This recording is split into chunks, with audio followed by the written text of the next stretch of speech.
winning streak as the CFL continues to honor Truth and Reconciliation Weekend across the league.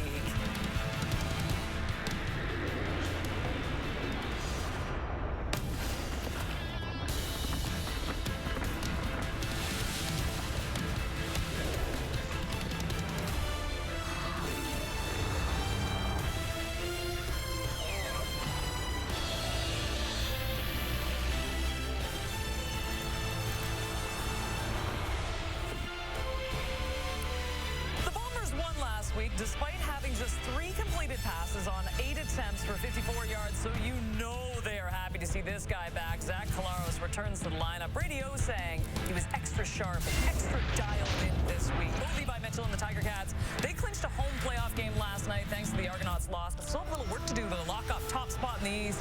Both Levi Mitchell hoping to lead his team to victory today and move Hamilton one step closer to that goal. A very fascinating matchup to kick off our Saturday doubleheader. Kate Burness alongside Enoch Mwamba and Milt Stegall as we get set for this one, and then a great game later on tonight as well between the Edmonton Elks and the Saskatchewan Roughriders. But Milt, let's take a look at all the players, and who are you watching for today? Kenny James Lawler Jr., better known as Kenny Lawler, making his return to Winnipeg, first time as a Hamilton Tiger Cat. And Kenny Lawler spoke of how he felt disrespected from the Blue Bombers, that they didn't offer him a contract till later on in the process. Well, he's doing his thing in Hamilton now, and he's looking to come back and have a big game. He helped these Winnipeg Blue Bombers win 2 Grey Cups, and he said he didn't circle this game, but he knew when his game came up, he was looking to have a big game. So Kenny Lawler is having a great season. He's going to try to continue that against these Winnipeg Blue Bombers. It's going to be a difficult task. These Winnipeg Blue Bombers in a tough place. They know they have to come out and play well, so that's the guy I'm looking at in this game, Kenny James Lawler Jr. You know what? With the Winnipeg Blue Bombers, Milt, I might say something that a lot of Blue Bombers fans are thinking. They don't have a lot of trust in this team. And even though Zach Collaros is coming back, he's been up and down so much this year, and he hasn't been the same Zach Collaros that we've known him to be. But this man right here, Brady O, it's going to be interesting to see how they're going to balance the two of them. Obviously, Zach Collaros gives his team a better chance to win. But Brady O is a guy that needs to be involved. 299 rushing yards in the last 3 games alone. He's about to have, hopefully gets another 100-yard game. This is the first time he's going to be able to do this for 3 games straight. Right. This is huge for him, but he needs to be involved for this offense to be successful. Well, we know that Willie Jefferson, he's always ready for game time. Another sold-out crowd in Winnipeg. Dustin Nielsen and Paul Lapalese with the call next. Get up off of that thing and dance to you better.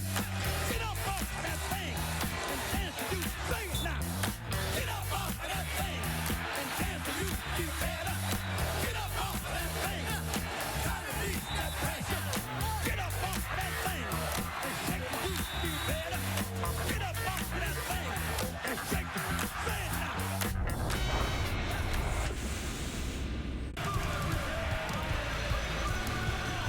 The first half of our CFL Saturday doubleheader brings us to Winnipeg for the second meeting in the last 3 weeks between the Blue Bombers and the Ticats. Hamilton won that game and roll into this game having won 3 in a row. Winnipeg sits 4th in the West right now, but is welcoming back a very important piece. Yeah, I think everybody in Bomber Nation's very excited to see the return of Zach Collaros.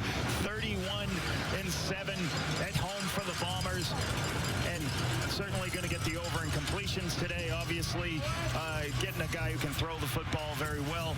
Bo Levi Mitchell, this is a great stat. 22nd straight start for him. Most in his career. 9 times this season he's thrown for 300 yards passing.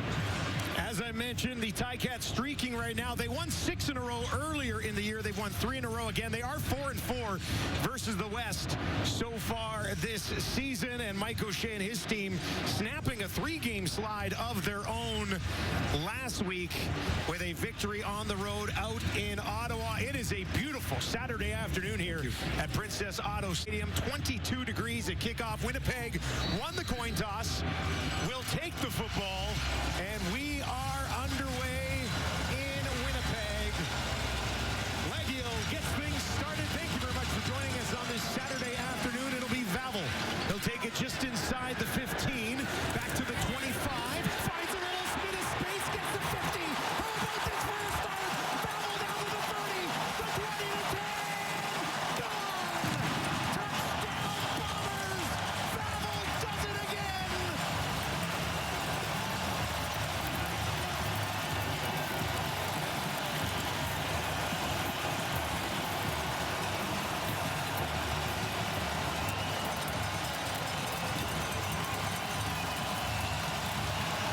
last week. It was a club record 128-yard TD return.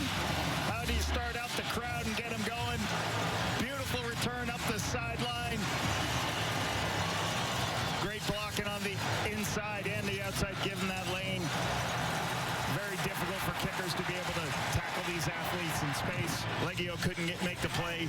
Trey Vavel gets this crowd going, Dusty, nice and early. Oh, he starts it with a bang. It's 98 yards. 2 kick return touchdowns this year, a punt return touchdown, and last week's missed field goal return touchdown. Vavel has burst onto the scene this season here in Winnipeg. Oh, Castillo blows it wide, and now that will be brought towards. Ball pops out. Winnipeg's on it. What an interesting start to this football game. Castillo missing on the extra point. The officials a conversation right here. Wide left trying to take this out. Well, the goalposts are our way. We can't see it. My rule, this is unsuccessful convert. I know that's been a talk for a lot of people. Has it? I wasn't aware. I wasn't aware. Very quiet week around the Canadian Football League. And Trey Vavel, like, that's an amazing, what he's brought to this organization. You know, you go last week, what he did, you know, he had a team record in return yardage. So you think about, you know, this was an area of improvement they needed to do. They last year say, hey, you know, we've got to get better returns. This guy stepped on the field. It's been amazing. 128-yard return TD last week. Took another one back on the Lewis Ward miss for big yardage. And then obviously you had this today. There was a big couple return to start the day. earlier in the year that he almost broke, and you could tell then that it was going to happen. Since they lost Janarian Grant, Just gonna let say, Grant leave, they've been kind of looking for that guy, and they've certainly found him. Lucky Whitehead did some last year. There's a lot of guys flipping through when they didn't re-sign Janarian Grant. Trey Vavel obviously has staked his claim to be one of the best in the Canadian football. Well, and the guy on the other side of this game in Wooden, also 3 return touchdowns so far this year. They're going to drive this one low. Takes a bounce. Will be picked up and brought back up the near sideline. A little bit of room here for Moxie, and he'll be forced out just inside the 45. And now we can settle in and see a quarterback in this football game, and it's Bo Levi Mitchell. Yeah, watching Bo the last couple of weeks, the thing that is so great to watch is his ability to find 4th and 5 in his progressions. And he talked about it. He's like, I love a game at the end of the line. I can get all the way through and find my checkdowns. I know where everybody is on the field. Get me in a position to win the game. I'll find all the guys and I'll make all the throws. Leads the league. Yards, touchdowns. Trying to put together a 4th consecutive victory here for his Ticats. They will start it on the ground. Up just shy of the 50. Let's take a look at the Hamilton offense with Greg Bell in the mix again. Quentin Barrow, what's he going to do? He's got to do a good job of getting Willie Jefferson's hands down. He's got to make sure he does something to prevent Willie Jefferson putting his big paws up. Greg Bell, over the past 3 games, 386 yards, 59 carries, best of the Canadian Football League. The run game is showing up in Hamilton right now. He hung 137 yards on the Bombers a couple of weeks ago in Week 15. 2nd and 5 from the 49. Back to Bell, and he's wrapped up and taken down. Wilson makes the play, and that'll bring up a 3rd down and a punting situation for the visitors. Kyrie Wilson playing right in the middle of the defense. You can see right here. He just slips back behind. When Coulter Woodmansey is able to it's called backdoor, go behind the block and then adjust to make the play. Nice stop by the Bomber defense on 2nd and short. Constantinu will await this snap just outside his own 35. Does Vavel have another one in him? He waits, and now he'll slide over to his left and take it at the 10. This time they'll wrap him up and take him down at the 15, and Winnipeg with a 6-0 lead will get the ball to Zach Kolaris. Back in the lineup for a Bombers team fighting for playoff positioning in the Canadian Football League.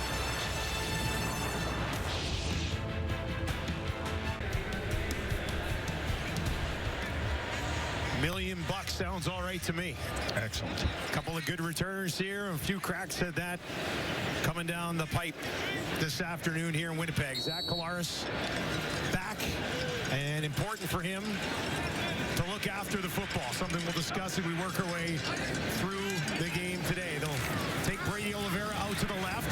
Zach looked in that direction. There's a flag as he runs out to his right. On the run, turns it out just outside the 20 before he's tripped down, but there is a flag, and it'll be a hold against the Winnipeg Blue Bombers.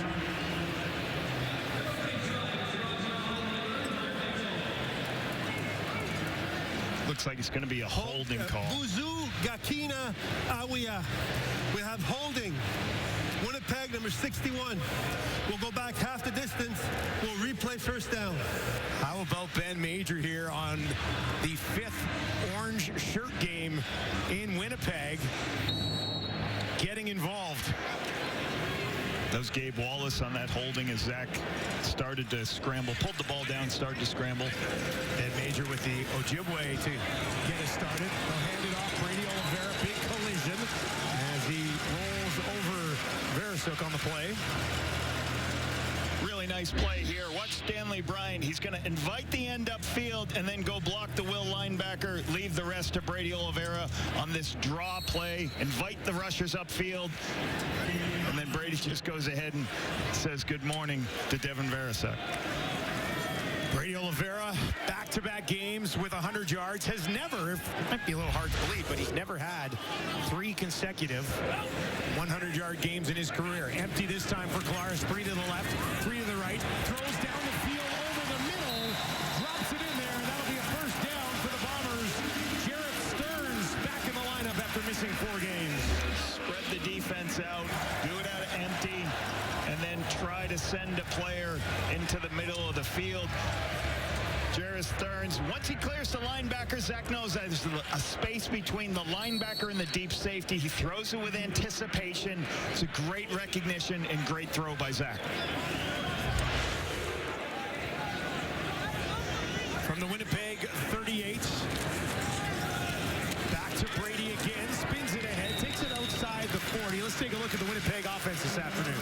Still talk to players. Stanley Bryant, 15th year in the CFL, the leadership in the building, calm, cool, collected, great football player that leads them. Jarrett Stearns draws back up in the lineup after we just saw that kick. Ontario Wilson moves to X with Carrick Weefall out of the game. Stearns got 4 touchdowns on the season this year. 380 yards, 4 touchdowns, 35 catches coming into the game. Chalk up another one there for Stearns. And Winnipeg 2nd and 5 from their own 43. Into the middle of this defense again, and that'll be pushed ahead. Perseus gets involved in another first down for the Bombers. Julian Hauser has been a very good defensive end for this football team. Tied for 3rd in the CFL with 7 sacks. Kyler Fisher, Iowa player, draws back into the Will linebacker spot of a couple of injuries. One of the most athletic players on their defense, and a game-time decision. Jamal Peters is out. Zamari Walton, 3 tackles, week 11 start versus Sask. He draws in. He's out of Mississippi. Gets a chance to step in for Peters today. Another quick hitter, this time to Dembski. And Collaros has the Bombers marching already early in this one with a 6-0 lead. Good recognition of softness on the defense. Takes the ball, throws the ball right outside to Dembski. Katsantonis has covered him from 12 yards off. Get a 6-yard route, take the football, see the contour of the defense, and just, I don't care what we got called, run, pass, whatever, get the ball to Nick Dembski's hands at 6 yards. Strong start to the game for Collaros in his return.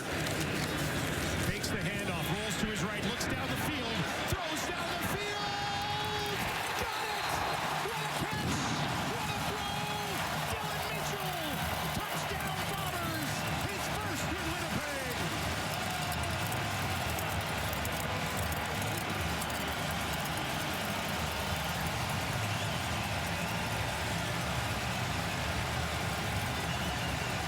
Mitchell gets behind the defense as Zach pulls the ball and gets the ball on the perimeter, and he's going to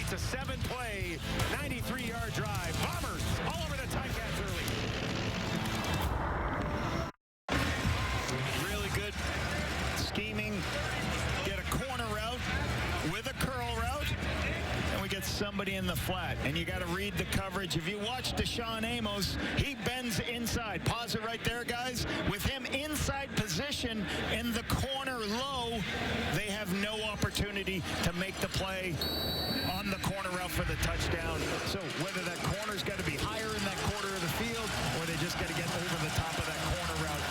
Nice throw. Great play by Dylan Mitchell. Right through the hands of Amos for the touchdown. Wooden will take this inside his own 10 and returns it to the 30 before he is taken down by Michael Ayers with his team-leading 17th special team tackle of the year. Here's Bo Levi against the Bombers a couple weeks ago. Did a very good job checking it down. 21 to 28. You can see right here a lot of misdirection plays, getting the back involved. Last week, Greg Bell was a leading receiver on this football team with 7 catches. So not only is he the best deep ball thrower in our league right now, but he's also checking it down, putting the ball in other people's hands to give him more opportunities to take those shots downfield. Dustin Finds himself down 13 early in this one. Bell clears out to the left. That's where Bo's going to throw. Drops it in there at the 35. Takes it up to the 40. That'll be just shy of a first down. Let's take a look at the Bombers defense. Tied for first on the football team. James Waters with 3 sacks for this football team. Tony Jones, he's going to help stop the run. Second in the CFL with 86 defensive tackles this season, having a great year. And last week, used his instincts to record 2 interceptions. Cam Allen. There's 17 sacks for this Winnipeg defense. That's last in the league. That'll be pushed ahead. And let's go back to talk about Bo Levi Mitchell. The first play of that drive was a slug. It was a slant and go to against the field corner. It was covered.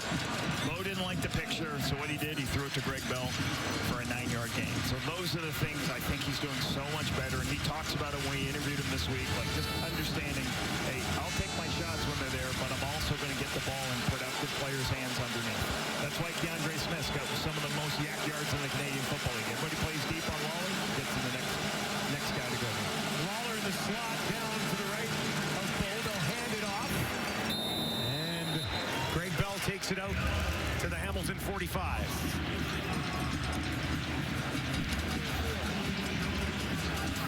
Good stop defensively here. The Bombers going to get a lot of Greg Bell in this football game.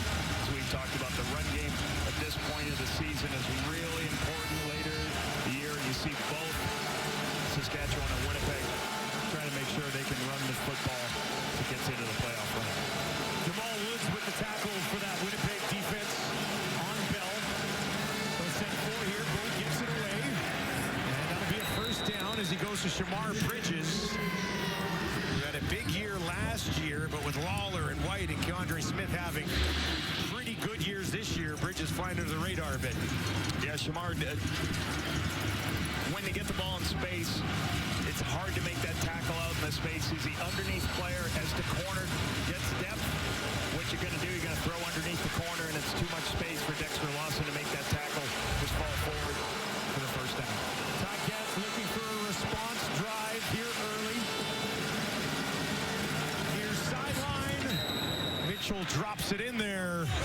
And Kenny Lawler gets involved for the first time today, working against Demariel Houston. Predetermined, knowing what's going on. Kenny Lawler in a one-on-one situation with Demariel Houston. If he's a soft, off-coverage player, you call this free access. Just throw it to your best receiver on the sideline, on rhythm. Let him catch it and get a first down. On to Winnipeg's side of the field for the first time today are the Ticats. They'll hand it off. Big push ahead. Leatre takes it down inside the 40. His first touch of the ball game. As Leatre returns, this guy's a jack of all trades. You've seen him run quarterback sneaks. You've seen him do a bunch of different run plays. A little bit change up of pace. Hand the ball to your fullback. It's the same tight zone play you run with your tailback, but you try to break some tendency there, giving it to your fullback. 6 yards for Leatre on first down, 2nd and 4. For Mitchell. 3 options out to his right. Looks in that direction.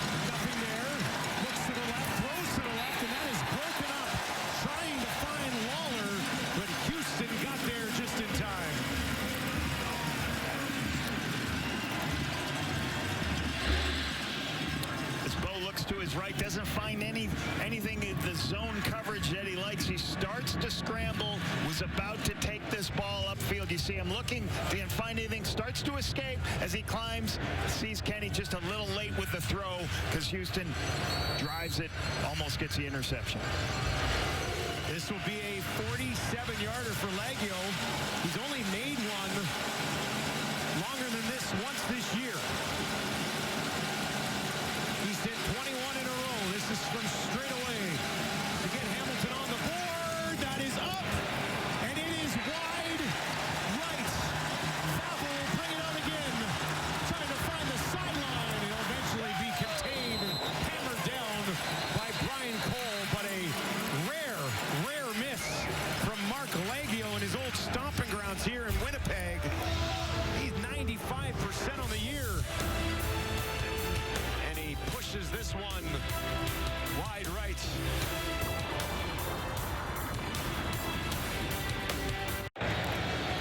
Welcome back to Princess Auto Stadium. Lapo, I don't want to simplify it too much, but 7 wins, plus 10, 7 losses, minus 19. Look after the football, right? Obviously, Zach Collaros, he's got 14 touchdowns this year, but 13 interceptions. They cannot turn the football. I don't care what happens in this football game. You win the turnover margin, you're going to win the football game, give you the best opportunity. And they're facing a team that the Hamilton Tigerettes lead the CFL in turnover margin. They're plus 9, I believe, first in the Canadian Football League. They've got to protect the football to win today. Ticats have scored 98 points off turnovers this year.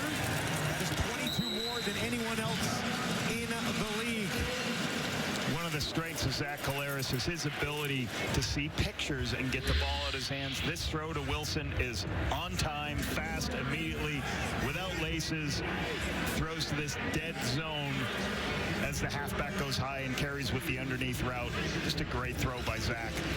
And going back to that turnover, they just, 2 weeks ago, Streveler had, it was an amazing play, Jamal Peters, but that was a pick 6. They just can't have those critical errors in situations where they need an opportunity. And here's Chris Streveler on 2nd and 1 for a short yardage play. Straight up the middle. And eventually they'll pull it down. That'll be a first down for the Bombers as Zach will trot back out onto the field here. Collaros is 5 of 5 so far today to 5 different receivers. He's got all 5 of them involved early. Who gets lower usually wins this battle. Streveler gets his shoulders down, keeps his feet moving. Easy to drive him off with a yard off the ball. Good first down for Streveler. You stay with me? Pretty amazing. This team won last week with 3 completions. The last time that would happen was 1975. Dial it back a little bit. Radio Oliveira stuffed as he tried to take this up the middle. Philip Osai there to make the stop. One of the things the Hamilton Tigerettes, you talked about, Brent Munson said, hey, we're 7th against the run in the Canadian Football League, but we have gotten better at stopping the run. We've done a couple of things in the past couple of weeks to make sure that we can stop the run as we head into the playoffs. You see Brent Munson right there, defensive coordinator. You can see it. They do a lot of different things with that first play. They had extra men at the line of scrimmage, so every offensive lineman's covered up. It's difficult to run and get off on the linebackers, and you see these easy tackles from the linebackers. Throwing down here for Zach, right over the middle, back into the hands of Mitchell. And a first down for the home side.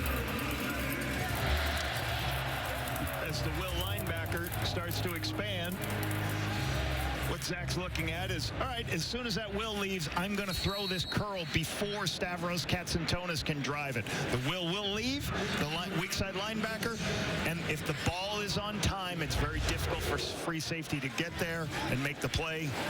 Nice catch by Mitchell, because you know you're going to make a catch and get hit. Mitchell with over a 90% catch rate so far. Back to him again. Tackle made by Walton, getting the start at corner. That's close to another first down. Great vision once again by Zach. You know, Hamilton getting a little frustrated. You saw some pressure here. There was a zone blitz on the front side. It's going to leave an area that's available for an easy throw. Zach sees the blitz right away and gets the ball once again to Mitchell. 2nd and inches, so Streveler back into the ball game. Look at move the sticks. This time they're going to roll him to the right, looking to throw, and he finds Dembski.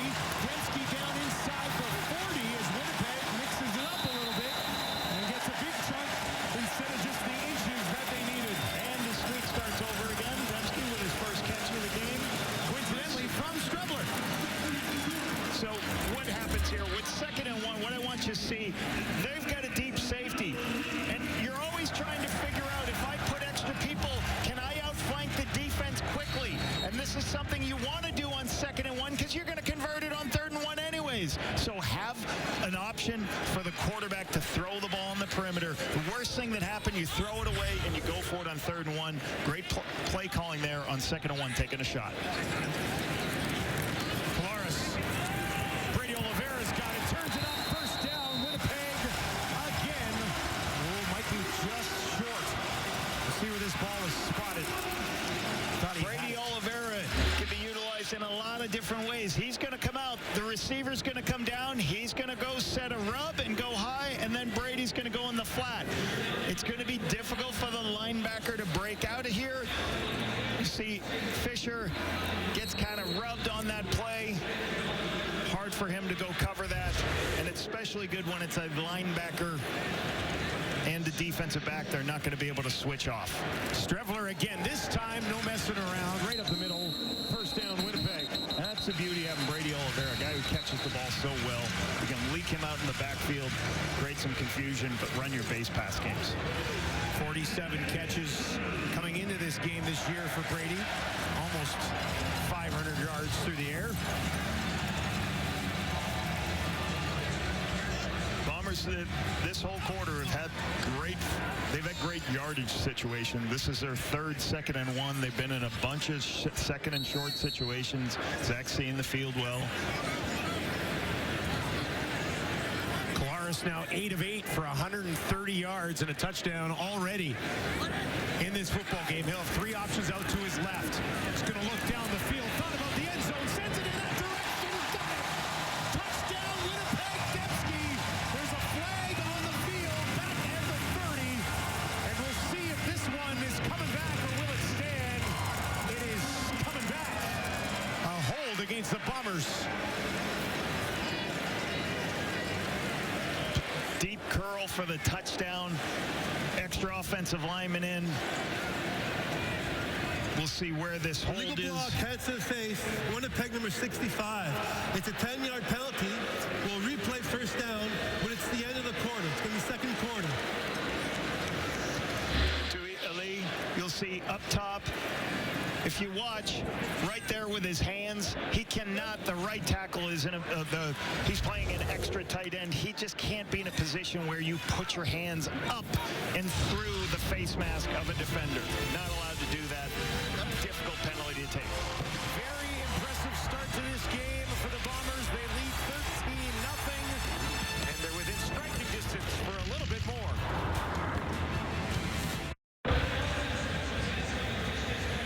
Great attendance once again here in Winnipeg for the 5th annual Orange Shirt Game. For more on this, let's send it down to Matthew Shinetti. What a beautiful day, Dustin. I'm so pleased to be joined by Exchange Income Corporation Representative Mike Pyle and Grand Chief Garrison Satie, who represents so many nations here in Manitoba. First to you, Mike. You just talked about it. What a beautiful day. And it's our obligation as Canadians when it comes to Truth and Reconciliation Day to acknowledge so many First Nations. But the joy, the love that you're feeling in this place, how important is a day like this? Today is so special. We started off this to give our youth in the northern communities a sense of hope. In some of those communities, there's not a lot of jobs, there's not a lot of things, and we wanted them to see what was available. And what better than the best football league in the world, watching the best team in the world on a great sunny day. If you see the looks of those kids' faces, they've got eyes as big as loonies. It's just a great day. Speaking of that, Grand Chief, just behind us in the southeast corner, in sections 116 and 117, we have over 1,000 kids from 52 communities all across the country. Many of them experienced such a traumatic summer with the wildfires. What does a day like this mean to them? This is very, very important to our people, to see our young people come to be part of something like this.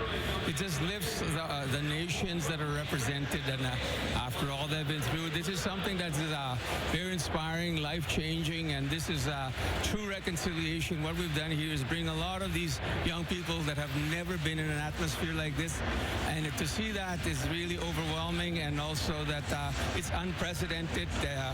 True reconciliation works here, and we continue to work with Winnipeg Blue Bombers and UIC, making small miracles happen. And is there anything that you're working on right now, Mike, with the Winnipeg Blue Bombers that you want to tell people? as we continue this path of reconciliation? Well, one of the great things that have come out of this is new football fans in the north, and as much as we've got 1,000 kids here, that's not all of them. So we've started a program in bringing the Bombers to the north. Milty's come up with us. Doug Brown promised me today, as long as the current roster of players and Mike, the coach. So it's not just in Winnipeg. We're taking the CFL to the north. Incredible. Thank you so much for this, both of you. Thank you. What an incredible day for those 1,000 kids in attendance. They'll never forget this one. Yeah, let's get a couple of touchdowns and throw the ball into that crowd of orange kids and make sure they get a nice souvenir as they go through. It's just great for them to come to this beautiful building, and it's just great that the Bombers do this year in and year out. Winnipeg driving in that direction right now. Good shot. You can see all of the orange shirts and hoodies up in the end zone there. It's 2nd and 6 from the Hamilton 16. And Collaros will have Brady Oliveira in behind him. Dembski in the slot over to his right. Looks to his left. Dumps it off to Brady. Too high.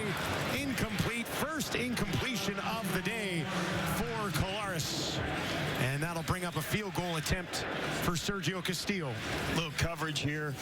Zach didn't really like what he saw to the field. Verisek is in man coverage on Brady. There's zone around everything else, but they're manning the back to make sure Brady doesn't get those easy checkdowns. Just forces the ball a little bit high. I think that's going to be an easy tackle if the catch is made. Castillo, 86% on the year, but he's 22 of 22 from inside 40. So he's been automatic in these situations so far this year, and he is again as he puts it through. And early in the second quarter, Winnipeg on top by 16. Ticats will look to turn things around here. But an important day here at Princess Auto Stadium. Orange shirt day, both teams in the orange jerseys before the game, getting ready for this one.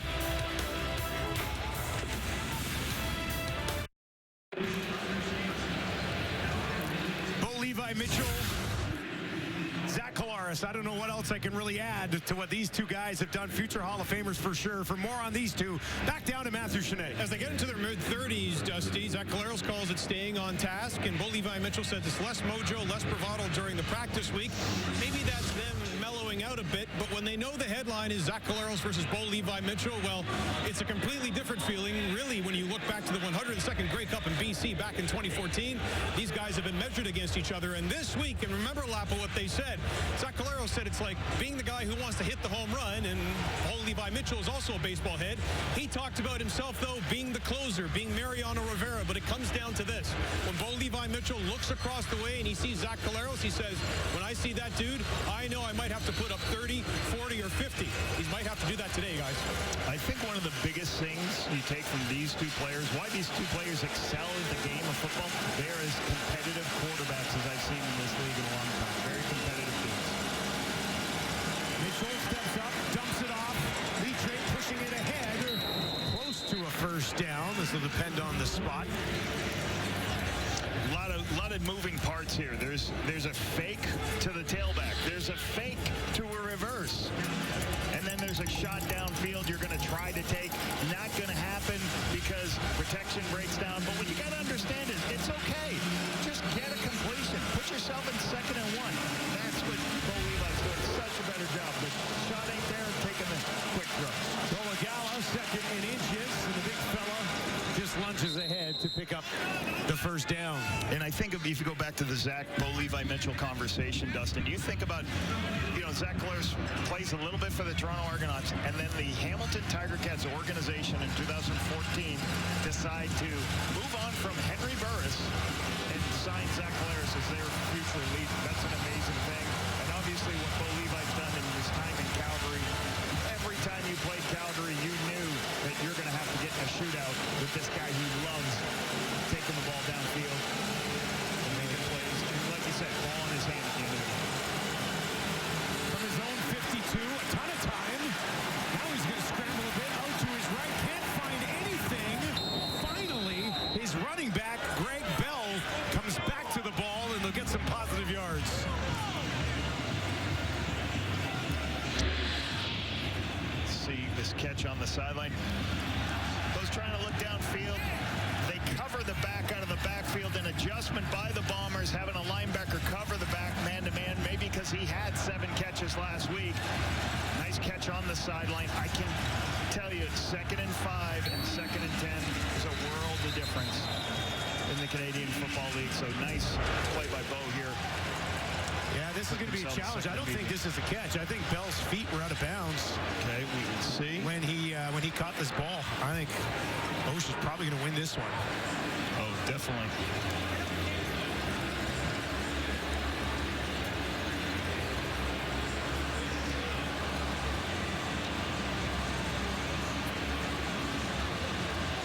You'll see the catch right on the sideline. Winnipeg is challenging the ruling on the last play. They believe it should have been an incomplete pass. The play will be reviewed. So the outset of the play, you're looking deep, then you come back down there. You see the catch is made. The right foot is already on the white. No other foot in bounds. So I think this is going to be a quick overturn. This could be the quickest review of the year here, Clapple. We will see.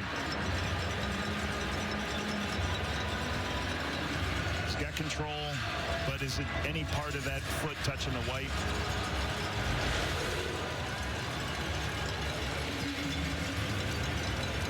All right, they've taken a look at it. Here's the call. Upon further review, the ruling on the field is overturned. It is an incomplete pass. It's going to be 2nd and 10 for Hamilton. Now, last season, there was a change to the rule committee last year. Did put in, you can catch the ball with your foot in bounds, and then if the back of your foot touches out of bounds, it's still a catch.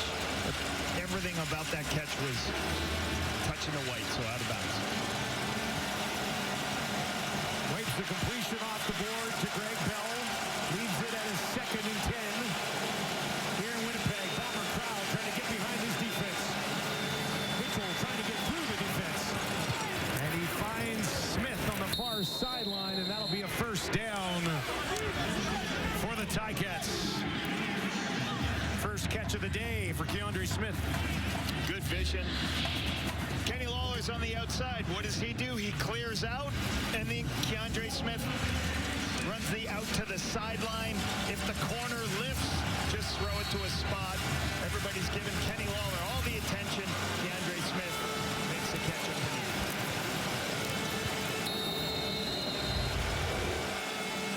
Backhands work for the Winnipeg 46 Bombers. Just sent 3, now a 4th. Mitchell down the field, looking for Lawler. Not this time. Double covered. I thought Kenny might have a crack at it.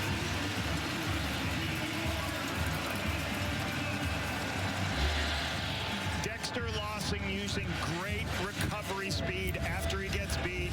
This is a shot play after the 1st down. Give an opportunity for Kenny to make the play behind the defensive back on the double move. But his recovery speed, the ball's a little bit underthrown.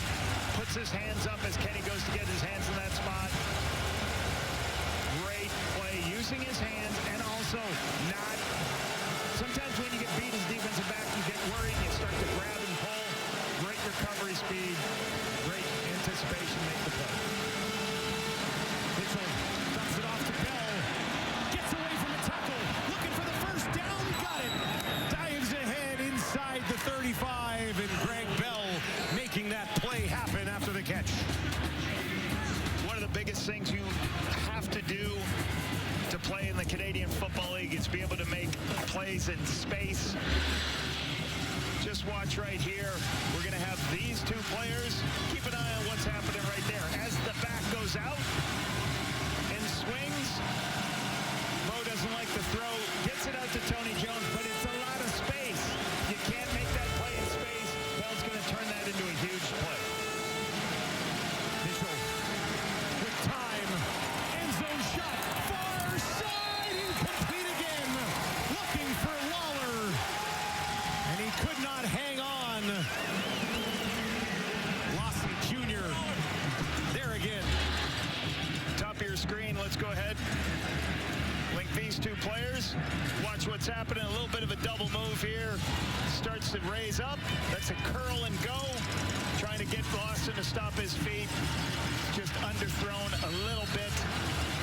Taking a couple of shots on the outside. The one thing Bo talked about this week is like, you know what? I'm going to feed Kenny Law. I'm going to feed Kenny Law. I can't believe he's already in his career high for touchdowns. Like, that guy should have had more touchdowns every season. I didn't take a shot at that since I was his OC. This snap bubbled sitting there, and Bell saves the day by hopping on it. Very difficult for this mistake to happen because that takes him probably out of field goal range. They're in field goal range when this happens. Just see if anything. Just snaps off a little bit. Just a bad snap. Takes him out of field goal range, unfortunately. Well, we'll see what they do. They're going to try a long one. Wow, this is interesting. Leggio has not attempted a field goal outside of 50 all year. This is a 55-yarder. Not much wind right now. Oh, a deep, deep shot here for Leggio. Just inside that left hash.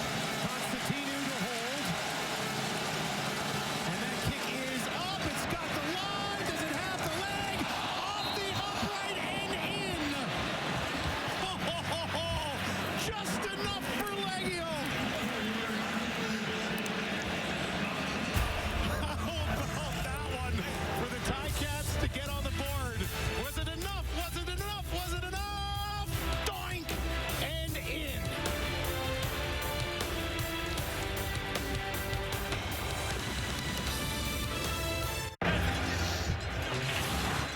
Well, here's another look at what goes in as a 54-yard field goal, longest of the season for Leggio.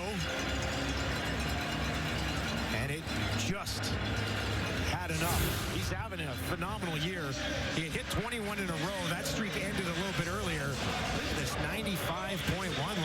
How about that? The other thing that makes this such a pressure kick is the guy, if you miss it, last week had a 128-yard return, and he's already had a kickoff return. So that's a lot of pressure. A long field goal.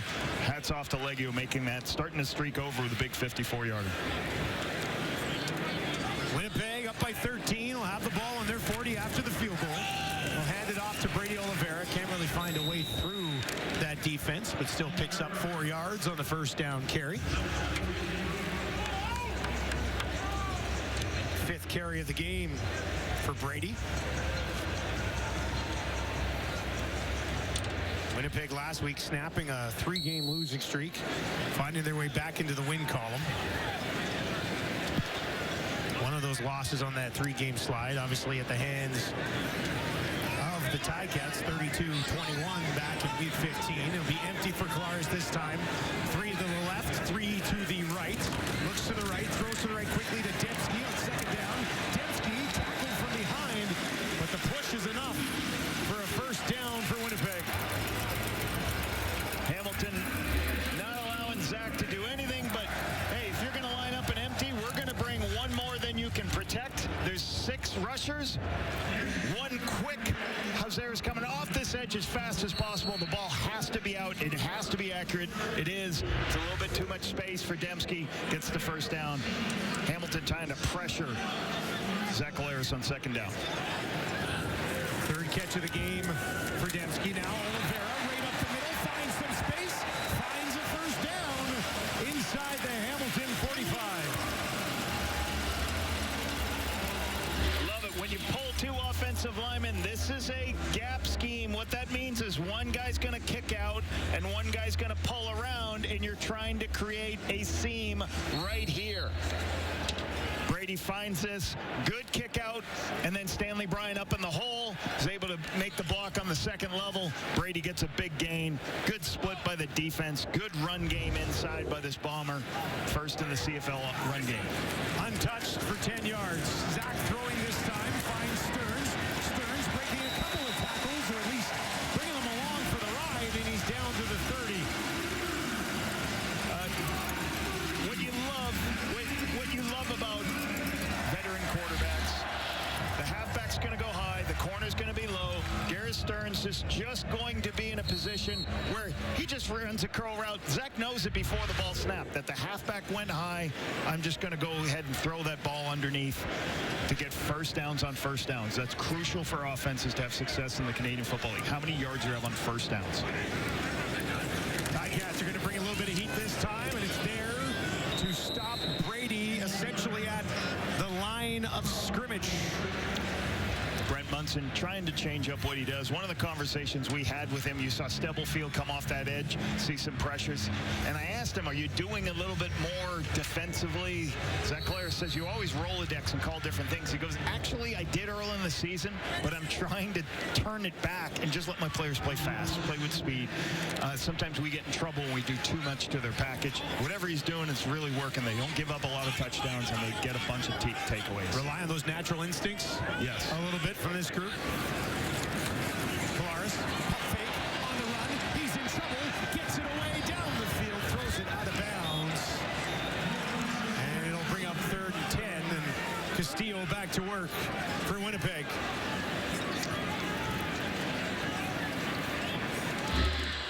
Opportunity. If you watch, Hauser's over here. You have extra players on this side of the field. You have defensive backs here, so you're dropping people out. The line slides in one direction, creates a hot on the other side for Zach. Zach doesn't see it, so that is some of the misdirection Zach talked about you will see from this defense, showing a lot of people at the line of scrimmage and dropping people out where the O-line blocks to. 38-yard attempt for Castillo, and that one is up.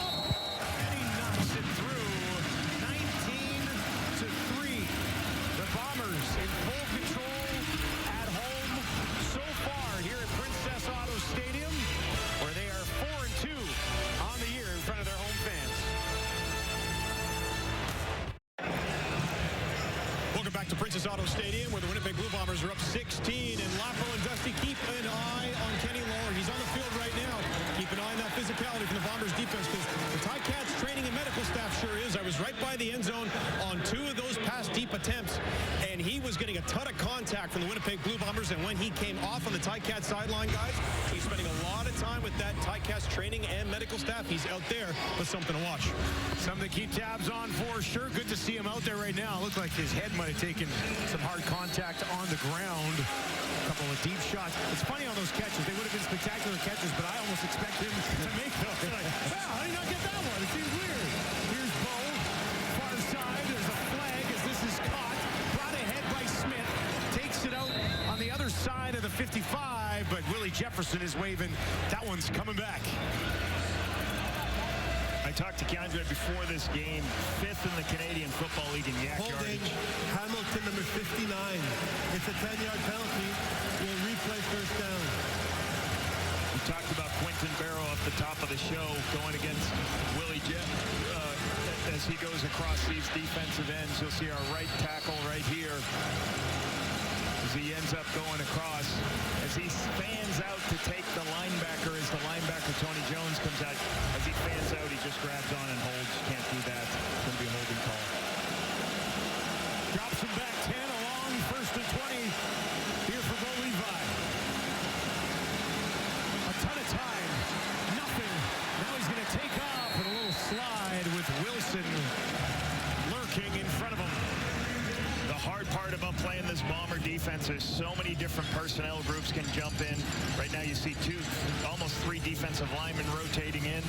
And when you drop a lot of people in coverage, hey, they're just going to rush 3. They're going to say, Bo, if you want to rush, but we've got all these different guys on this side of the field in coverage, it's going to be very difficult for you to find an underneath player. And then you say, hey, we only rush 3. Bo will slide eventually and keep it 2nd and extra. Lost a yard on the last play, 2nd and 21. Puts it in the hands of Chernowski, who takes it out just beyond the 40 before he's tackled by Nichols, among others. And Hamilton will have to kick it away with 3 minutes on the clock. Good win on 2nd and extra. Most offenses will not try to stay on the field too long. They're not going to force any bad plays. Take the underneath and get them off the field. Bombers comfortably on top as we hit 3 minutes. Say it with me, gentlemen. We love talking about Trey Valvels. We're going to do it at halftime. Zach's return and what's going on with Bo and Kenny right now. And plus a great game a little later on. Sask and Edmonton will tee that one up. Coming up at halftime.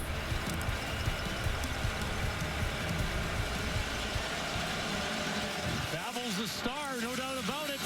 They'll be breaking down his opening kickoff return. Coming up at halftime, and he waits for this one again. Constantino hangs this one way up there. Valvel couldn't get there, and that'll bounce out of bounds just outside the 35.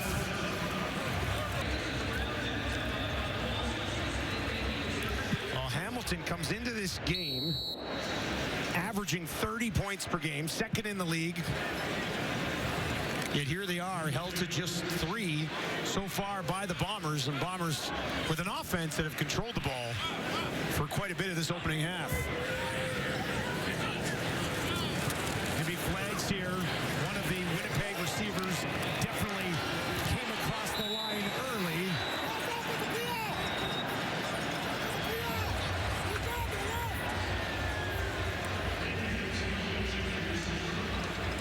Not sure which one it was. Zach.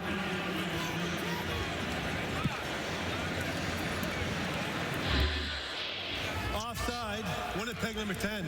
We're going to decline the penalty. Dembski here. It's going to be second down. The ball snapped. Dembski's a yard offsides a little bit. You can be on the line of scrimmage. You cannot be past the line of scrimmage. Zach's taking the shot on the outside to Wilson. Just an early penalty for Nick. A little bit close on his waggle. Ticats will decline it, set up a 2nd and 10. Dembski will come in to protect for Collaros. Collaros in trouble, has to throw it away. Brady Oliveira watching it, lands in front of him. And it'll be a quick 2 and out for Winnipeg, and Bo will get the ball back with 2.5 minutes to play in the half. A little bit more pressure.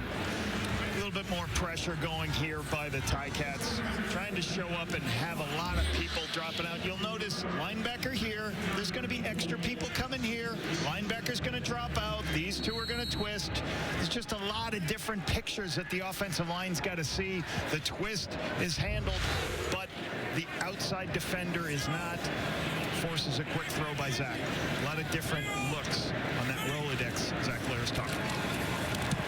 Machine low driving kick, bounces at the 31. Wooden will take it. Flag flies, and he makes a couple of nice moves. Takes it back to the 35. This one will be coming back a little bit further, I believe. Great crossfield. Great crossfield kick Hamilton there. number 32. It's going to be a 10-yard penalty. It's going to be first down for Hamilton. You don't want Isaiah Wooden to get a big return, so sometimes instead of letting him get underneath it, you kick across the field, put it right on the sideline, and then at the bottom of the screen you can see right there the block in the back. Right, looks like rookie Mac Bannatyne on that one. But just excellent job by the special teams, kicking away from your returner and drawing the penalty. Mitchell and the Ticats offense backed up from their own 10. Just over 2 to work. They'll start it on the ground with Bell. What a burst. Takes it out. Stays on his feet all the way. Just shy of the 40. Biggest play of the game for the Ticats offense. Good reach. Will linebacker blitzes off the edge. The right tackle does a great job of blocking out. Quentin Barrow does, and they leaves nobody on the second level for the outside zone to Greg Bell. Huge escape from backed up. 30-yard pickup for Bell. Back to him again. Found some more space and another first down for the Ticats. Bell coming off 2 weeks ago, his career high, 20 for 156 yards. You see him, good blocking and really good. We talked about Barrow blocking out, creating that seam for Bell to run back inside when the will expands on the box. Empty for Mitchell here. Down the field, finds Smith inside the 40. Ticats offense that has been stuck in neutral for the entire first half finally comes alive. Nice catch by Keandre Smith in front of Cam Allen, free safety with 2 interceptions last week. Bo recognizes softness. Nobody covered him. Gets that throw underneath as these guys now line up to be in tempo to finish in the end zone. Mitchell 8 of 12 for 94 yards. 90 seconds on the clock, second quarter. Winnipeg will bring Tony Jones up the middle. That gets picked up. Mitchell gets it away. Finds Smith, who's pushed out of bounds. Just short of a first down. That'll be 2nd and inches. Underneath throw. You're going to have a dig high. You're going to have 2 digs and Keandre Smith on the underneath trying to hold the underneath coverage. Everybody lifts to cover the 2 digs. Throw it underneath for Keandre Smith. Like I already talked about, 5th in the Canadian Football League in yak yards. Let him run with the ball as everybody carries everything else. 2nd and inches. No goal Agala this time. Mitchell stays out there. Wants to throw. He will throw towards the end zone. Too much. Trying to find the former Bomber, Brandon O'Leary-Orange, who had some separation but couldn't get there. Whether the sun got in it, he ran a corner route just to the back of the end zone. I don't know if the sun got in his vision, whether he could see it. But once you see Holm with his shoulders turned, you should have a good opportunity. Just a little bit too much on the throw. Yep, just a little bit too far off. 2nd and 1, quick shot. Agala 3rd and inches. Gets about 3 yards and takes it down to the 25 with 1 minute and 11 seconds remaining in the half. Now, really smart here with 1 minute 11. What you would love to do here is you're in field goal range right now, Dustin, but can you run enough clock to still score a touchdown but leave the Bombers no time? That's what you're trying to do in this situational football, right?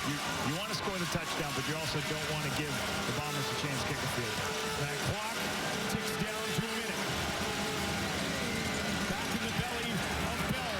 Finds some space, takes it down inside the 15. Oh, has he come alive on this drive for the Ticats?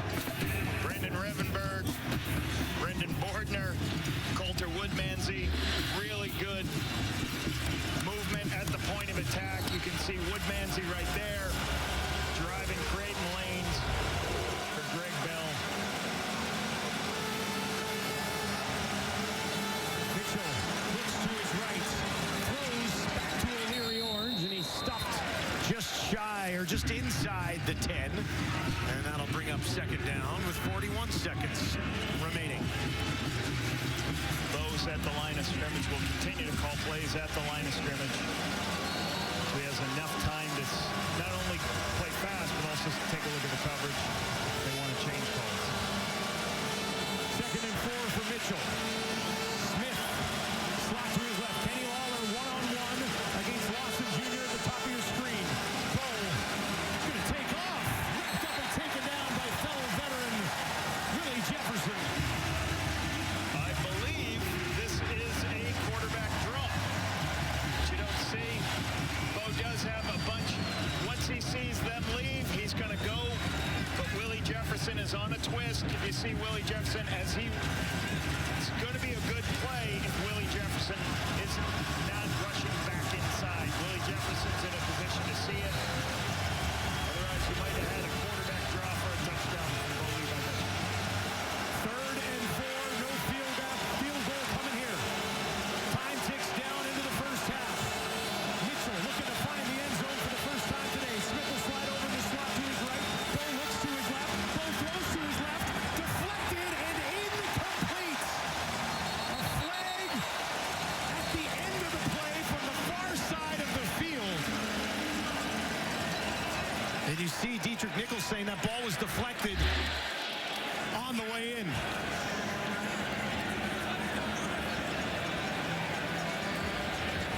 Looked like Willie got a hand on it at the line. We're trying to take a look and see from this end zone shot whether the ball was tipped. I believe it was definitely. The ruling on the field is that the forward pass was deflected. Therefore, there cannot be defensive pass interference. There's no flag on the play, and it's the end of the half.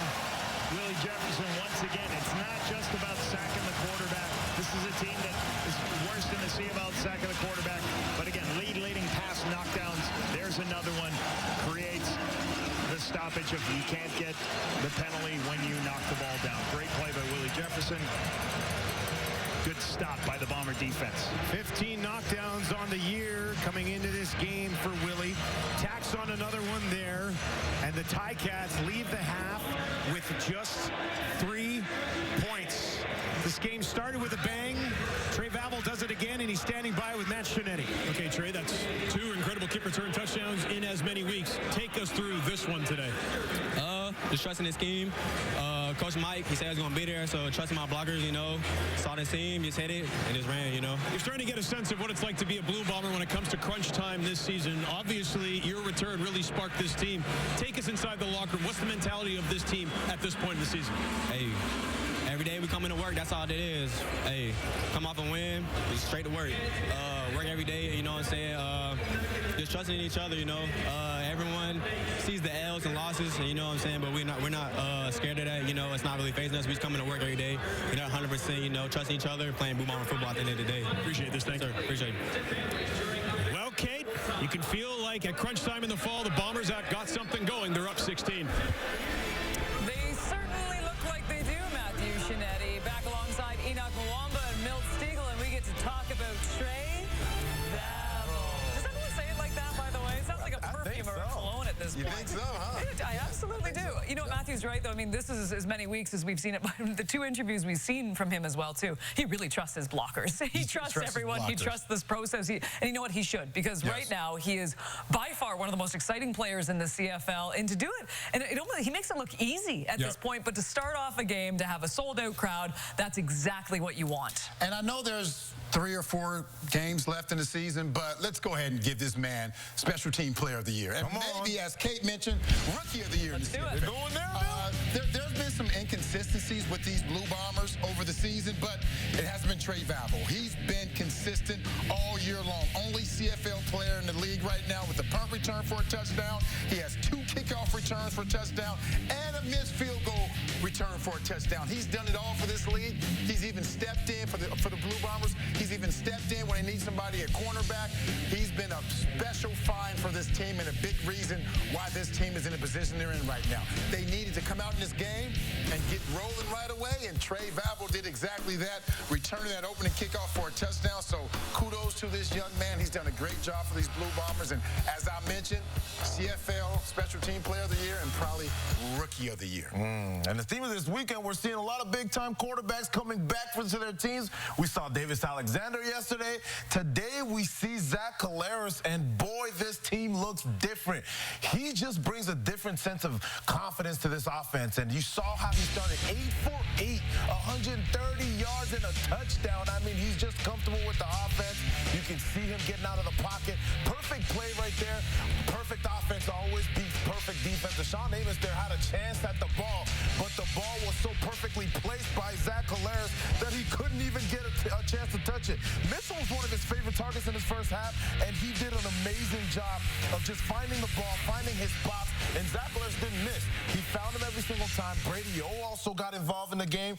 They have a really good balanced offense right now, and Zach Collaros is the main reason. Great start for the Winnipeg Blue Bombers. When it comes to the Hamilton Tiger Cats right now, Milt, you mentioned it at the beginning of the show when you said you think Kenny Lawler's going to have a big game. He's trying to have a big game. I mean, the one where it was double coverage and then he had to contort his body a little bit and come back. I mean, that's a tough one, and obviously you don't love seeing his head hit the ground as well, too, but just hasn't been able to connect with Bo so far in this game. Yeah, they haven't been able to connect. Bo is trying to get him the ball 4 times, and people are going to say, why he's trying to force him the ball? Well, receiver like Kenny Lawler, you're not forcing him the ball if he's double or triple covered. He's made these catches week in and week out. Unfortunately, he just hasn't been able to make them today. That Winnipeg Blue Bomber defense is doing a great job. It's some tight coverage on him. But I guarantee you when they come out in the second half, Bo is going to keep trying to get Kenny Lawler the ball because he knows that he's his big play guy and they need to score some points. And Kenny Lawler scored more touchdowns than anyone in the league this year, so he needs to try to give him the ball a little bit more. You know, when we were debating, too, what should they have done at the end of that half, too?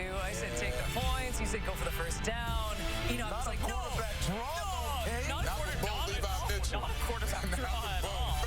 Enoch's like, 3rd and 4th, go for it every time. That's huge.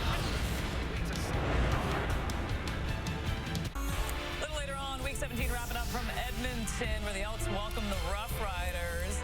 Saskatchewan coming off a bye. Edmonton returns home after those 2 heartbreaking losses in a very interesting depth chart when it comes to these Saskatchewan Rough Riders, because we are seeing some stars back here. Sam Emilus is one, and Sean Bain Jr. is the other. I mean, it's a plethora of talent when it comes to these receivers. But what are you expecting at this point in the season, Enoch? Oh, man, I'm looking forward to see these receivers coming back, of course. Right. I'm excited to see actually this ground game attack right now. We're gonna see the guys on the ground. You got Rankin on the ground for the Edmonton Elks. You got AJO led obviously for the Saskatchewan Rough Riders, the guy that stabilizes their offense, and Rankin energizes that offense, and we see how he's been able to do that for the Edmonton Elks. But it's gonna be interesting to see. I know you're gonna be looking to see this air attack over there, Milt. Yeah, Trevor Harris, he got a couple of his weapons back. Sean Bain Jr., who's getting his first action for the year. He hadn't stepped on the field all year long, and we'll see how he fits into the program. And also Emilus. He's played 4 games this year, but he hadn't played since week 8. And I know when you come back and you've been off for a while, it's difficult to get back into the offense. But having a veteran quarterback like Trevor Harris definitely helps out. As you mentioned, they're going to try to probably ride AJ Ouellette, but those 2 guys are going to get back in the offense and make an impact right away. And you know what? The crowd should be a factor today in Edmonton. You know what? I love saying that. Over 30,000 expected in Commonwealth Stadium. And look, the last time we were there was against Calgary Stampeders, and they have something at home. So I think this game is going to be absolutely fascinating. And for the Saskatchewan Rough Riders, they have not lost 2 in a row so far this season. We'll see if they can bounce back. You can see that one tonight going 7 Eastern, 4 Pacific. But of course, we have an earlier game to finish up in Winnipeg.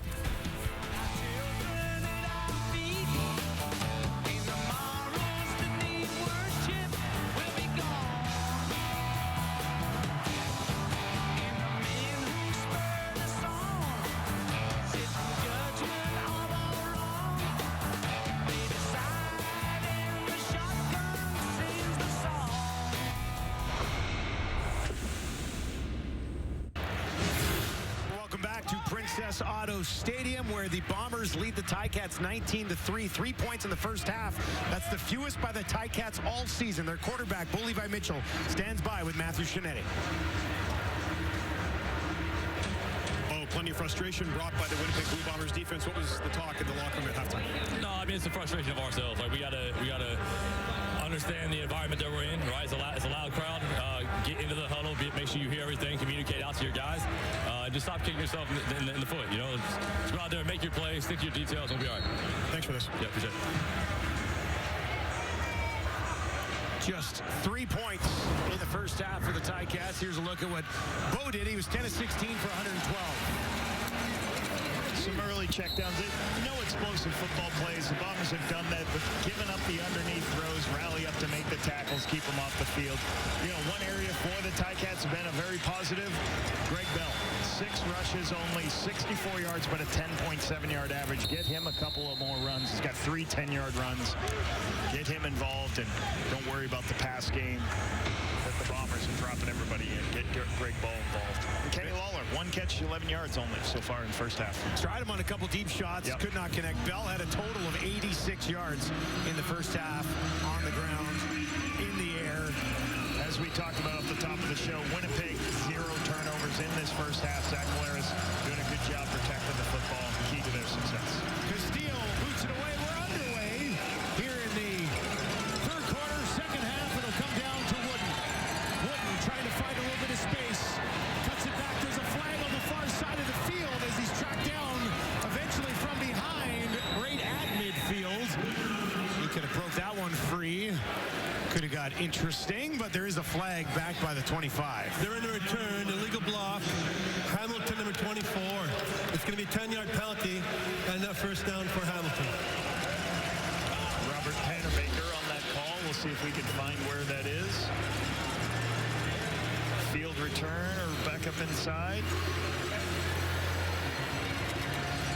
See Paniker in the field. They just didn't see the penalty.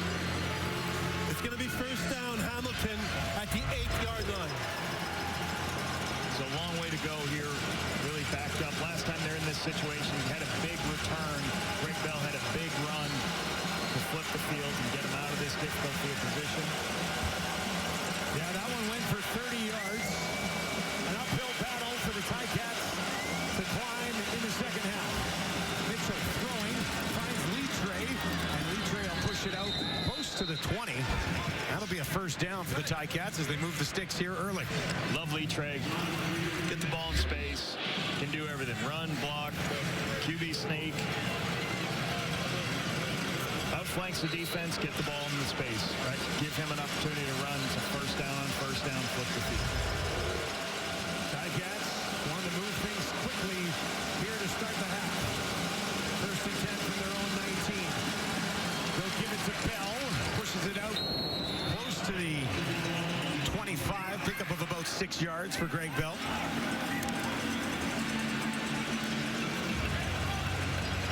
You watch Woodmansey and Revenberg. They're driving and creating this seam in the defense. So as Bell goes, as everything pushes, he starts to go, and then he finds the cut lane. As everybody displaces defensively with the back winds it back and gets vertical. It's going to be a positive yard play. The linebackers are there. Bombers sent 3 on the second and 4, now a fourth. There's White. White broke one tackle, stays on his feet, and eventually be taken down just outside the 35. First catch of the ball game for Tim White. Yeah, quiet day for Tim White. Ball out quickly. Good recognition by Bo. Get the ball to Tim White. And the quick little hitch route as the defense expands. Tim White was targeted 10 times last week. That's his first one today. Decent start for Hamilton on this drive. White and Waller to the bottom of your screen. They'll hand it off. The tackle made on the play by Woodbay. Woodbay falling back in as he plays contain on the quarterback. Gives Bell an opportunity to get 5 yards. Running as Woodbay comes off his edge spot, playing kind of a hybrid role at times, being a defensive end from a linebacker spot. A 2nd and 6 for Mitchell. Bridges up to the wide side right. That's where they're going to go. Catch is made, not a first down. It's going to be 3rd and almost 2. Trying to hit that field slant. A little bit low for Bridges. But he makes the catch, which is key. As long as he makes this catch and makes survive, gives you an opportunity for Scott Milan to decide whether or not we're going to go for it on 3rd and 1. 3rd and the full 1, maybe even a little bit more. Mitchell stays on the field. This would be a huge momentum swing if the Bombers defense can find a way to get the stop. They'll hand it off to Bell. Bell trying to push ahead. This is close.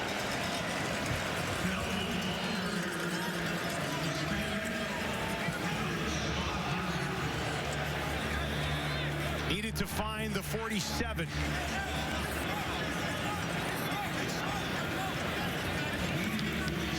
And they're going to need to measure it.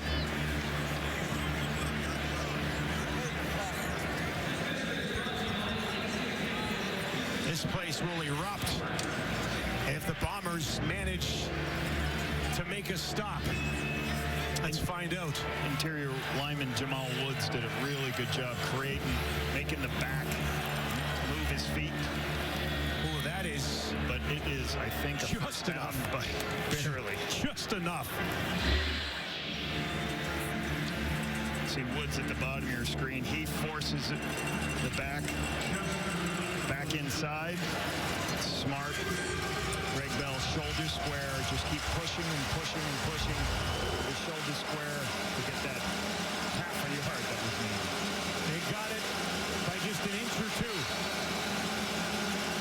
Keeps this early second half drive alive for the Ticats. From their own 47, Mitchell. Now a deep shot. Down the field. Looking for Lawler. Broken up. Houston finished the job. Knocked it out of his hands. When it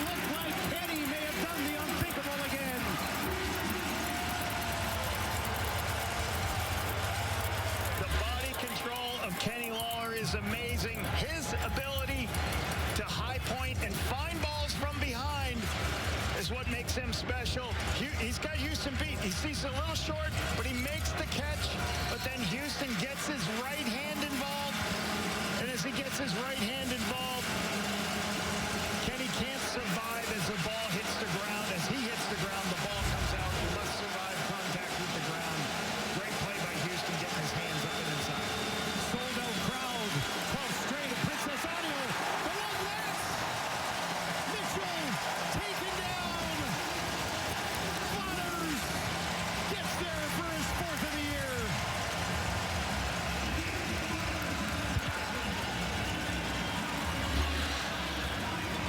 Just a speed rush on the outside. Running by Brandon Bordner. Bordner gets kind of knocked off by the interior defensive lineman. And when you hold the ball too long, sooner or later the pass rush will get there. Great rush by Waters. His 4th sack of the season. Leads his football team. Pavel forced out. Hauling that one in on the kick from Constantinu. And James Waters finds his way home for his 4th sack of the season. Leads the team in that category.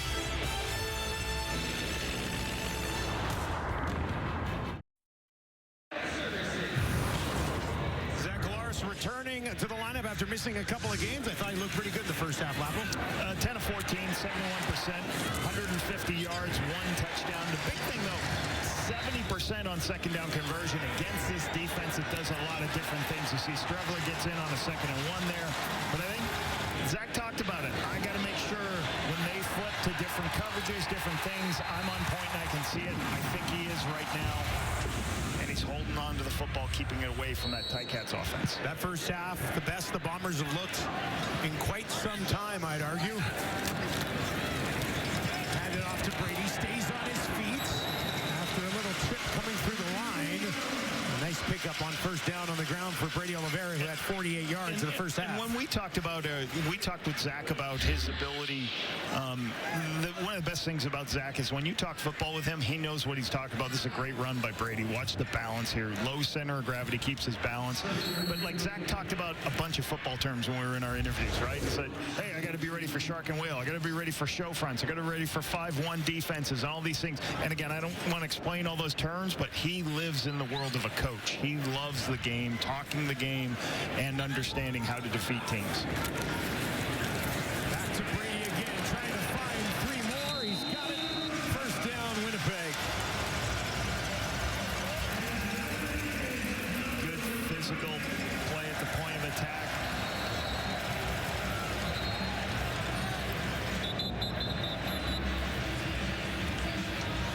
Ticats defensive end. Size down on the field. Training staff will come out to take a look at him. We will step away from Princess Auto Stadium in Winnipeg. Terms do apply. Take advantage of that. Celebrities in the house. One of the original Blue Man Group right there. Huh? One of the old timers. That takes a lot of work to get ready for a game like that, doesn't it? Back to Brady again. A little bit of a stumble. Still got at least 3 yards on that carry.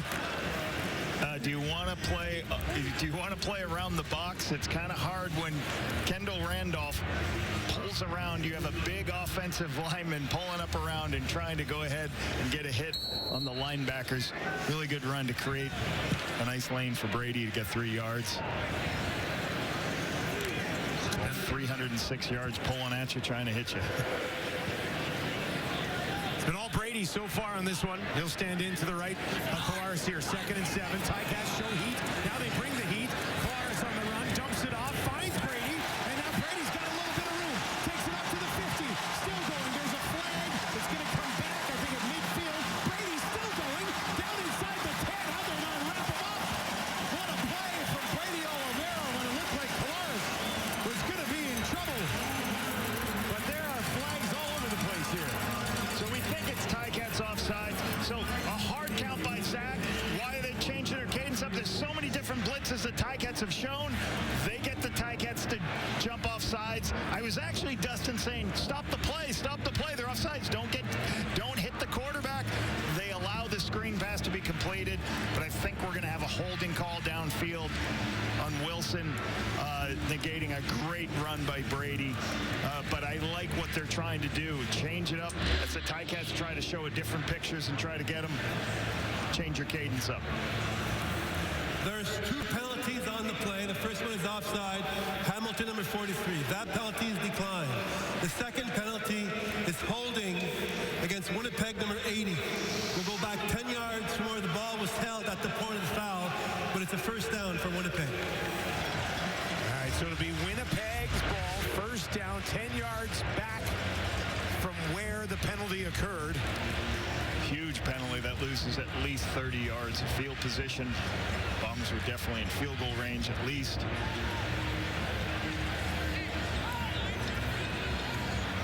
This ball has been placed on the 50. Nope, now they're going to back it up to the 40. Okay, you'll see Wilson right there engaging. So you'll see at the end, Wilson now right there holds. He gets thrown down as he gets up, then he starts holding as Brady's about to run by. This takes a big chunk of yards off the board for Brady Oliveira and the Bombers offense. Still a first down on their own 40. Dempsey turns outside the 50, first down Winnipeg. Fisher in on the tackle for the Ticats. RPO, run pass option. Zach sees an easy throw that I don't want to try to run the ball into all those guys. If they play free access, which means somebody off on Dembski, I'm going to throw it to him. I don't care whether we called the run or not. Nice, easy first down on first down. The ability of Zach to pick the ball up, throw it out the laces. He talks about being a baseball player growing up, like as good as anybody I've seen in the league. Be able to just catch the ball, throw it accurately. This time fakes it to Brady, has time down the field, drops it in there on the far side for Wilson. Wilson down to the 5, looking for the end zone. Touchdown, Winnipeg. Flag flies after the fact. Ruled a touchdown for the Bombers. They blow it wide open. Big play action pass, but Wilson's going to go in and then run a corner route. And as he does, Zamari, I believe that's it. They get caught up and can't find the underneath. I think it's Moxie. Just gets his eyes in the backfield a little bit. They lose Wilson on the corner route. I'm not sure if this is going to be a touchdown. We'll see. It looks like he's down there. But really good play action pass by Zach, knowing he's got the throw to the wide side of the field to Wilson, makes up for the penalty by flipping the field himself. Looked like he might be down at the 1. Strevler's walking out onto the field.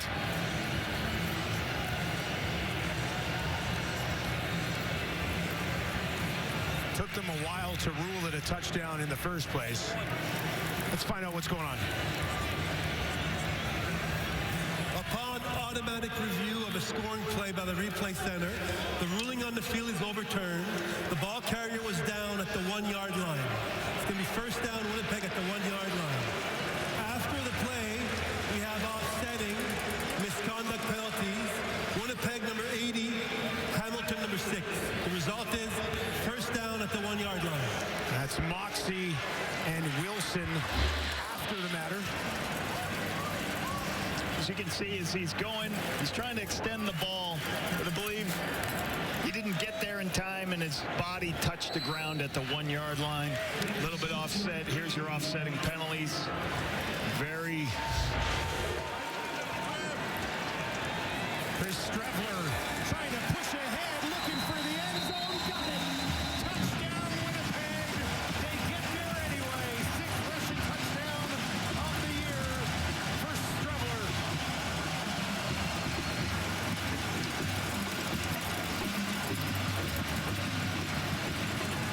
When you're first and goal from the 1, there's not a lot of other things you want to do. You want to put your quarterback under center, physical. And you got 3 downs to get 1 yard. Great push there. And Streva just keeps moving his legs. Kolonkowski, Neufeld, great to dent the defense. Easy touchdown.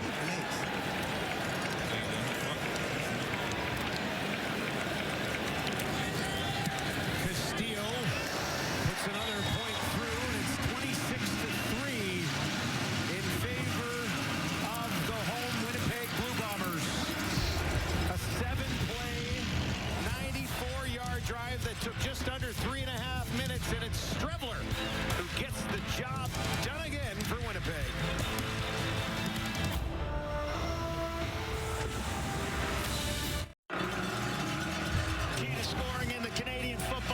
Explosive football plays. Safety's going this way. A move inside. Jonathan Moxey gets caught. Moving inside. Tries to get a jam. Misses a jam. Now he's in a chase position. Zach sees it. Throws to Wilson. Creates the explosive that puts the ball at the 1-yard line. That leads to this 1-yard touchdown by Chris Strevler. Great response by the Bombers in the third quarter to blow this game open. Winnipeg in full control. They are 5-1 in their last 6 games after a home loss. Looking to continue that trend here this afternoon. Wooden will take it on the 11th. Wooden running into some trouble just outside the 30. Chris Height with the special teams tackle, and time for Bo Levi to crank this offense up a notch.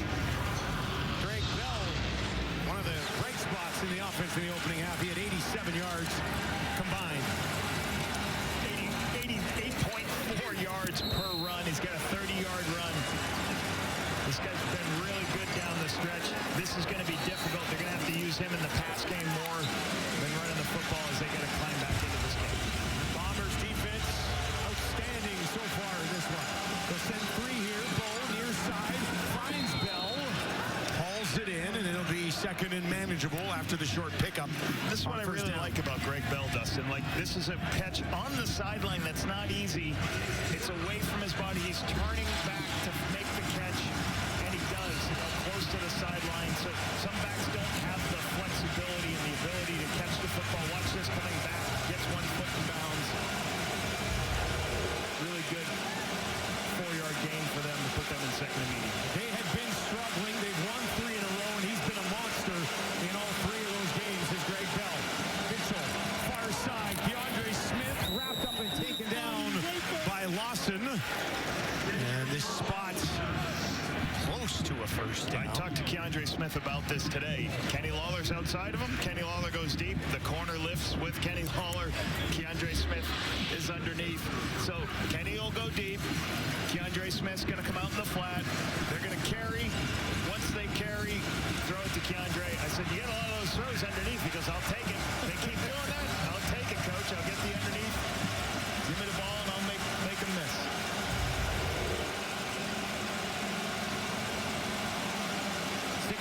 Catches on the season for Smith coming into this one. Now they'll go back to Bell. Can he find a way through to the second level? Winnipeg will stand him up after he got about 5 yards on first down. Trying to pull a couple of players to the point of attack of the defense. And again, it's very good that the Ticats believe so much in Greg Bell. There's a lot of time left. Keep running the football. Try to keep getting explosive plays in your run game. Give him 6, so it's second and 4.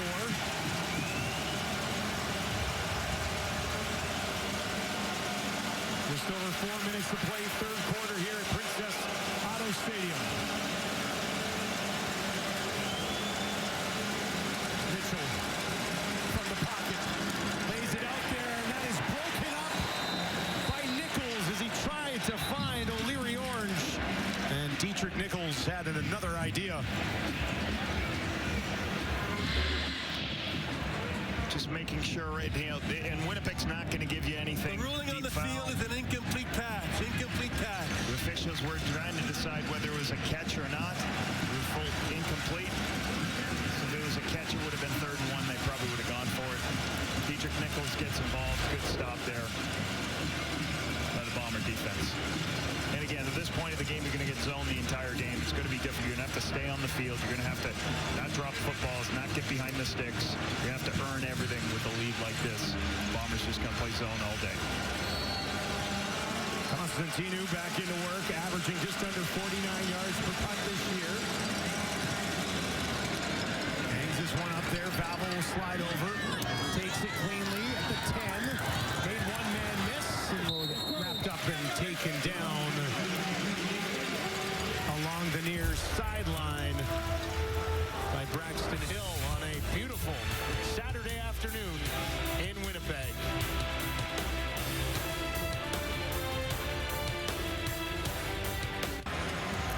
Dylan Mitchell waited patiently for an opportunity this year to get in the lineup regularly for Winnipeg. Put together a really nice first half. Yeah, nice touchdown early in the first quarter. Zach's got a couple underneath throws in zone to him. Talked about how many 3 catches, 67 yards. Now, coming into this game, 15 catches, 126 yards, 0 touchdowns. I read a note on every player. Not very productive in the system was my note for him. So this is great to see. You know, I know big free agent signing, like you said, but getting an opportunity and making some plays, being there for Zach in the zones. With Carrick Weefall out after being hit heavily by Darius Pickett last week. Jarrett Stearns healthy enough to come back in, but still more opportunity for Mitchell. Dembski, the only player with more receptions today. There's another one for Dembski. They'll throw it ahead to him. Driven back heavily at the end of the play by Fisher. A little bit of a slot play, slot counter where you pull 2 people and give the ball to Dembski instead of the running back and let Brady Oliveira block, since those guys block all the time for Brady. And again, you can see the situational football with this lead. Zach snapped that football with 3 seconds on the clock. See, the Bombers are still in the huddle with 10 seconds left, so they're going to make things difficult, try to stay on the field, but take as much time off the clock with this big lead. Brady stands in to the right of Zach. Polaris down the field. Dembski limited space and he finds him inside the 40 before he's taken down by Katsatonis. Biggest play of the day for Dembski.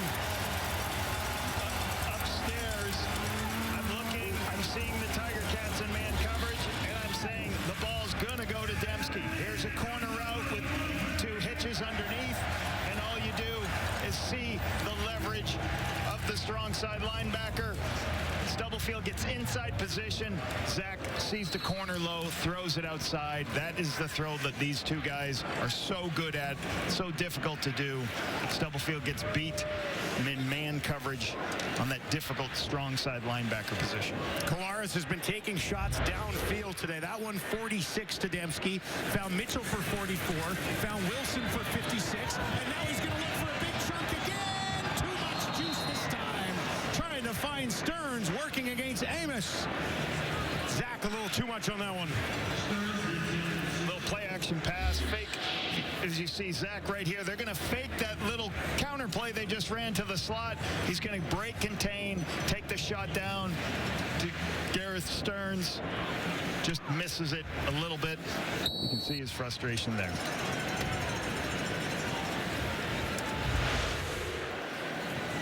So it'll be a 2nd and 10 from the Ticat 33. Winnipeg looking to move a game above 500 on the year. They sit at 7-7.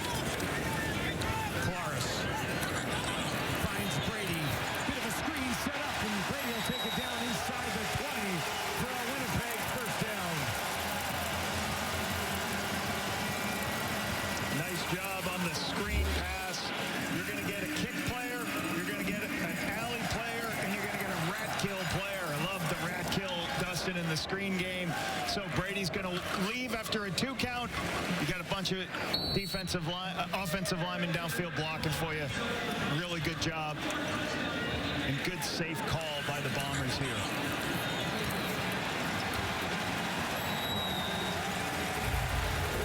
Back inside the red zone for Winnipeg. 59% on the year coming into this game in there. It'll be empty for Kolaris. Rolls to his right. Looking down the field. Guns it in there. Flag flies as he finds Corsius. But a flag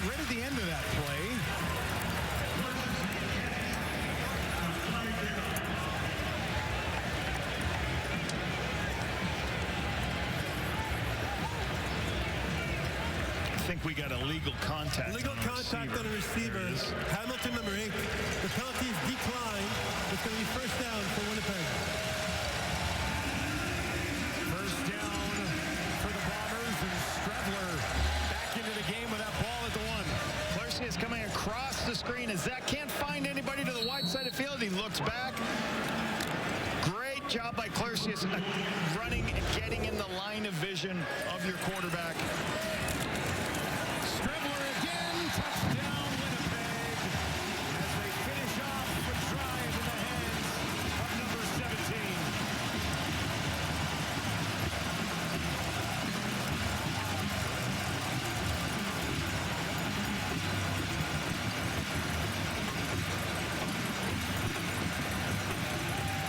And the route is on at Princess Auto Stadium. Good push by Strebler on the wider wedge.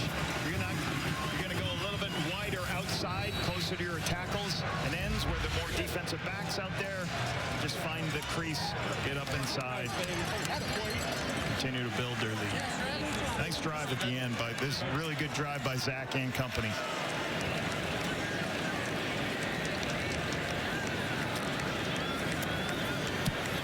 Castillo pushes it up to a 30-point lead for the Bombers on the Ticats, who are currently first place in the East. Tough one today for them.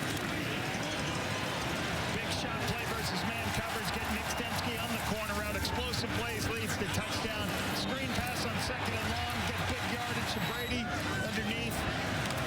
Then move the launch point. Throw on the backside. Put the ball at the 1-yard line for Strebler. Nice touchdown drive. And more importantly, this was a 6-play, 73-yard drive. 3:23 taken off the clock and a touchdown. The Ticats, so far this season, have outscored teams by 54 points in the 4th quarter. So they've been good there, but they'll have to be very, very good today to generate anything against Winnipeg. Looking maybe the best they've looked all season.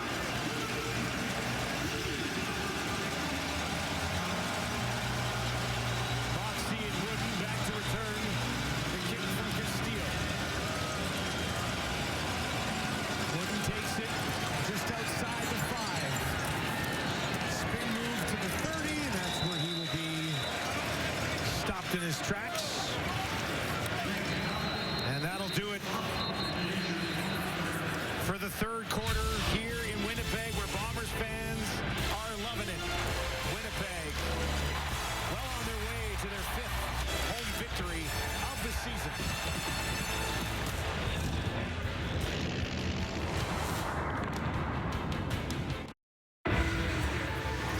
Well, it has been all Winnipeg Blue Bombers so far. They lead 33-3, and those 33 points are nice, but it's the 2 points that are looming for this team in the standings that are big.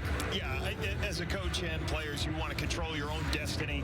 And certainly the Bombers coming into this game, you didn't know whether they're out of the playoffs, whether they're going to host a playoff game. They could be all the way from 2nd out of the playoffs. So for them to show up at home, take care of business, get the win, allows them to keep controlling their own destiny for a home playoff game.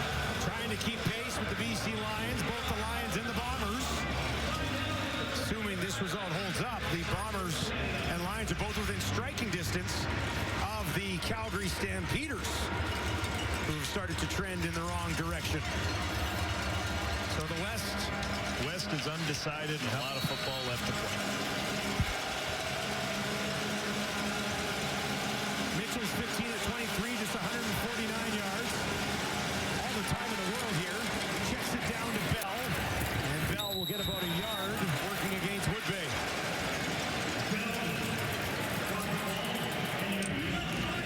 We were talking a little bit earlier about the 4th quarter that the Ticats have put together so far this year, plus 54. Far and beyond anyone else. Yeah, outscored in the CFL. They have 154 to 100. Give them a plus 54 turnover. So they scored a lot of points in this quarter. But time is going to be their issue. They're going to have to put a lot of points up. They're going to have to do it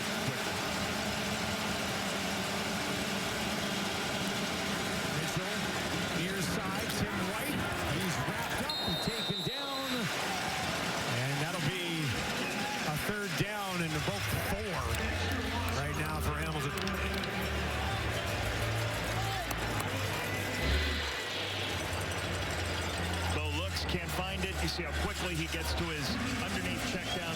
Tim White underneath. Positive yardage on this play, I believe, is what makes Hamilton decide we're going to go for it 3rd and 3, understanding how important time is left in this game. Second catch of the game for White. Still just one for Kenny Lawler. 4 options out to the left for Bo. Goes over the middle, finds Lawler in midfield. Lawler broke 1 tackle and spins his way down to the 50 before he's taken down on the play. Elite hand-eye coordination. Kenny Lawler's right there. If you watch him, just watch as he stabs this ball out of the air. Watch how quickly he sees it, the dig, and it's in front of him. No issue. Catches it in stride, gets the extra yardage.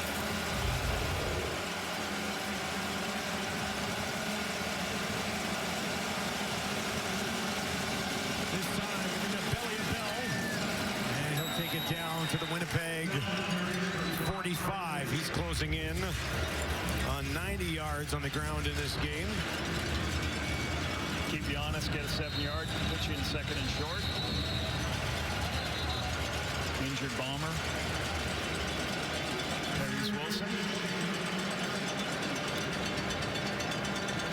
Wilson, pretty good year for the Bombers right now. We'll step away as they take a look at him.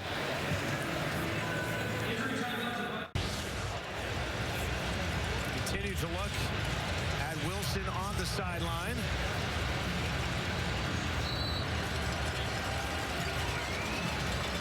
Woodbay into the game next to Tony Jones at linebacker. 2nd and 5 for Bull. Lawler at the bottom of your screen. Mitchell looks to his left, throws to his left, finds Bridges.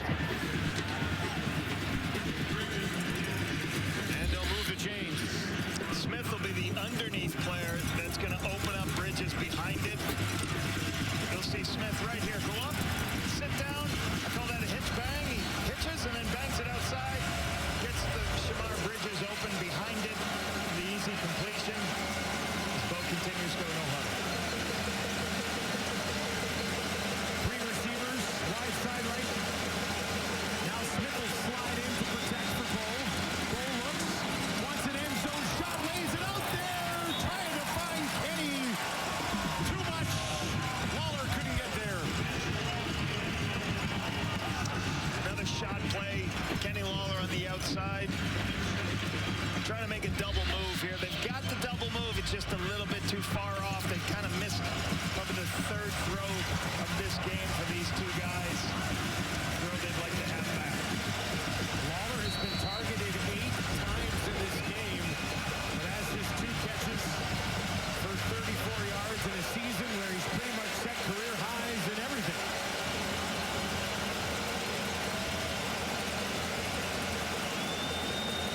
Second down, we still need 10.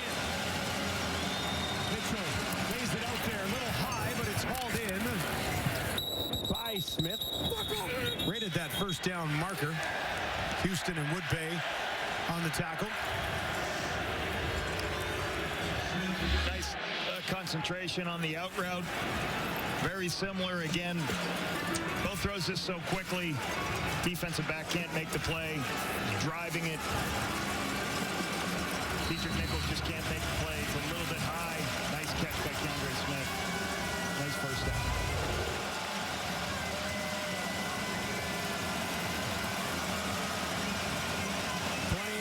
Touchdowns on the year for Mitchell. Inside the red zone, they're 64% on the year. Dumps it off to Smith again at the 15. Cuts it back, looking for the 10. Will be stopped short. Evan Holm managed to hang on to him. One of the things that helps the Ticats is that Ticats operate at the line of scrimmage, Dustin, as much as any team in the Canadian Football League. So you can see right here, this is old hat to them. What I mean, these guys are in no huddle all the time. So they can get up and get these plays called, get everybody on the same page in a loud environment. But the problem is Winnipeg's just going to keep forcing you to take these underneath throws. Ticats haven't finished the drive all afternoon. Mitchell, end zone, wide open, and he misses Tim White.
again.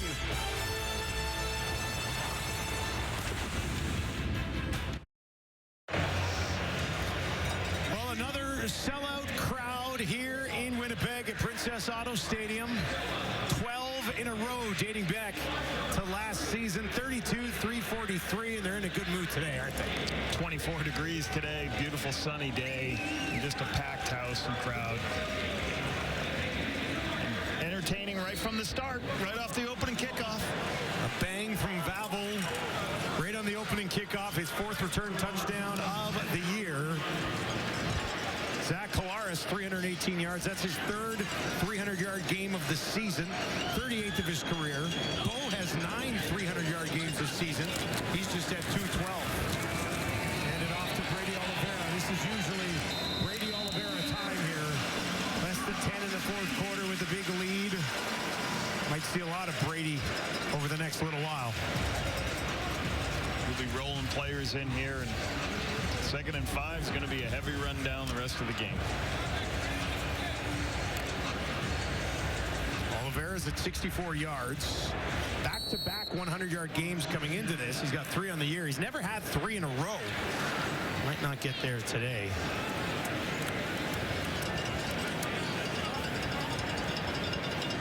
It'll be a 2nd and 6 for Collaros. Ticats. Looks like they procedure at Winnipeg number 61. It's a 5-yard penalty. And timer, we're going to hold the clock. Hard count by Zach. Drawn offside by Wallace. Or Wallace moved early. Yeah, Gabe Wallace, left guard. Term I would always say to the lineman, hold your water when we go on 2. Hold your water. Understand we're going to go on a hard count here.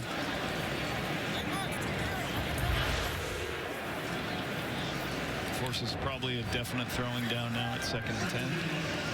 Wallace, a monster of a man, 6'6", 340. 2nd year out of Buffalo. 2nd and 10 for Collaros. They'll give it to Brady. Brady trying to rumble it ahead. And oh, he is close. Close, not there, but close to a 1st down. Little way of running, different way of running a draw play. Just running like a shovel play. There's not enough people in the box. Drop back, pull a guard around, flip it to Brady on the shovel pass, the shovel draw for big yardage. Get you 9 yards, put you in position to do quarterback sneak. 3rd and inches. Strevler back into the game. And you're going to trust 3rd and inches here. You say, well, you could just punt it with a big lead. You're going to trust that you convert 90% of the 95% of these. Get a big old line. Chris Strevler, give him the opportunity to get the 1st. Strevler doesn't need much. And he's got it. That'll keep Winnipeg's offense on the field and milk more clock off this one for the Ticats, which at this point they might not mind anyway. Down 30. As you see Mike O'Shea there, head coach of the Bombers. I talked to defensive coordinator Jordan Younger this week. I'm like, tell me about Osh 6 years in and working with him. And the one thing he said is like, Osh does our core component is we're going to be a physical football team, and we're going to play the game physical. He hasn't forgotten those key things that we want to bring each week, and you can see it from this football team. Strevler will stay in the game. 1st and 10 on the Winnipeg 23. Hand it off to Brady. Strevler hustle ahead to try to get a block in there as well. So I want to show you something that not many quarterbacks do. This is what you call a barbecue. What I used to call it. The bell's going to spill here, and Strevler's going to go run and try to block the defensive end. He's going to try to block. Watch him right there. He's like running up to get a piece to help his running back get the ball. You say you called that the barbecue? Well, you got a name for everything. I love all you got names for everything. Well, Barb man, the backside receiver block, barbecue. Quarterback's doing the backside bar. There you go. Okay, there we go. All right, there we go. Not to bore everybody watching this game. I like learning that. I think that's funny. But Strevler doing his best to try to help out block the defensive end. Next time he does that, you know I'm going to be like, the barbecue for Lapo somewhere. Collaros back in here, 2nd and 5, throwing down. And he finds a nice window. Perfect pass into the hands of Ontario Wilson. And Wilson takes it out.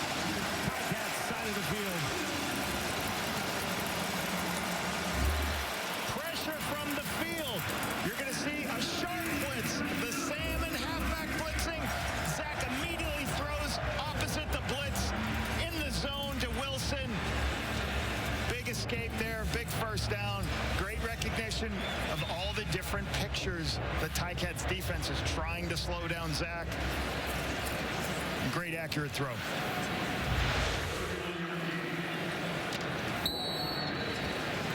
Wilson just 3 yards shy of 100 in the game. This is the most he's had since returning to the lineup. This is his 4th game since rejoining the Bombers. He'll trot up to the top of your screen on a 1st and 10, and they'll get it to Dembski.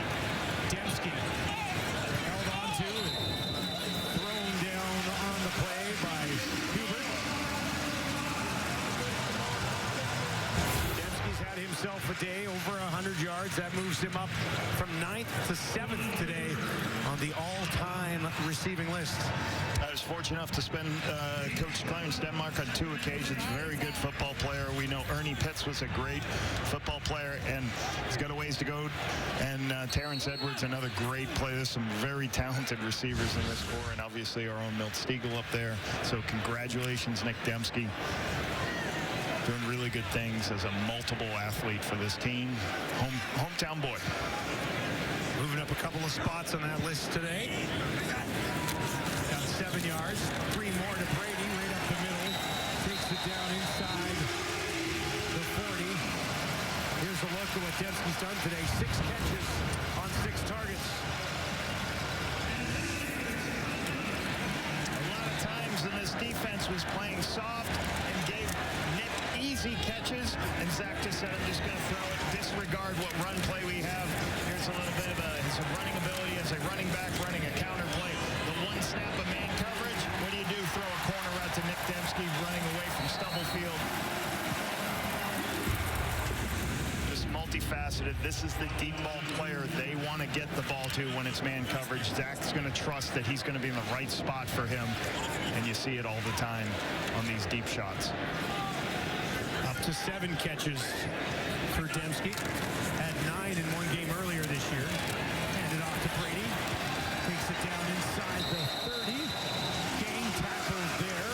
That's the difficult part about Brady Oliveira. Verisuk was there, made the tackle for a 2-yard gain, but Brady's, with his strength, strong lower power, lower body, he dragged Verisuk for an 8-yard gain.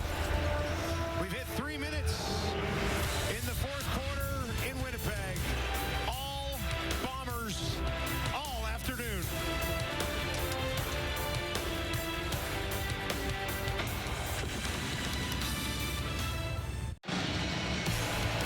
Week 17 in the Canadian Football League wraps up tonight. Riders and the Elks live from Commonwealth. It's the second half of our doubleheader. Get rolling at 7 o'clock Eastern, 5 o'clock Mountain on TSN. I can't wait to see Justin Rankin. Last week, this Hamilton defense held him 41 yards rushing. I can't wait to see what Justin does this week in a bad mood after 10 carries, 41 yards. On pace for a 1,000-yard season on the ground. Rankin. Strebler here on the 2nd and short. Hands it off to Brady, who rumbles it down inside the 20.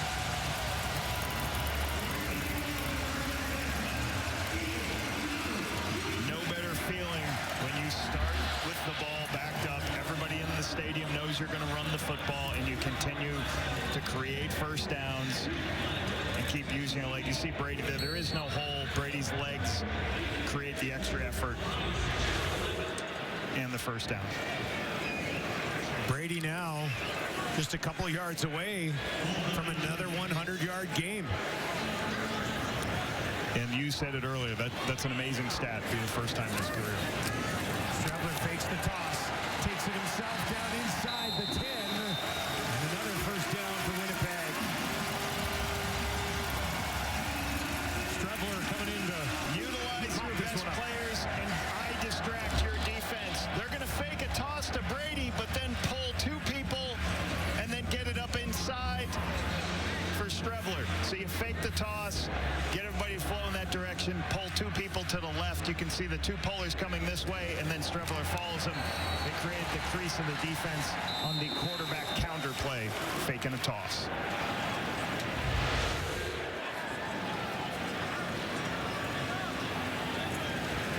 First and goal for the Bombers. Less than 2 to go from the 8-yard line. Strebler fakes the handoff, keeps it, looking for the end zone, and he's there. A trick on the day for Strebler.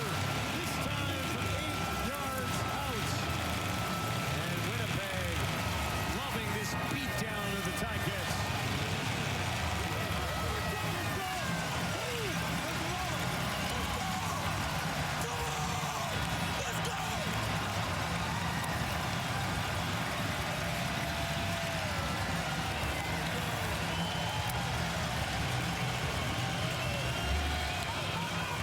The defensive, they're going to arc right here, and you're going to read what Strava's going to read what the defensive end does, what Barisic does right here, and then all of a sudden you get yourself in a position where I can outrate those. Owen Hubert, I'm sorry, where outflank the defense. Strava uses his legs as they close on Brady. He runs in for the easy touchdown. Great response for Brady and Strava.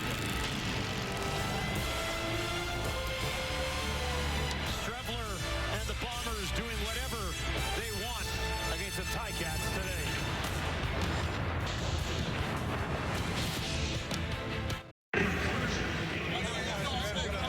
Chris Strebler. Physicality's out.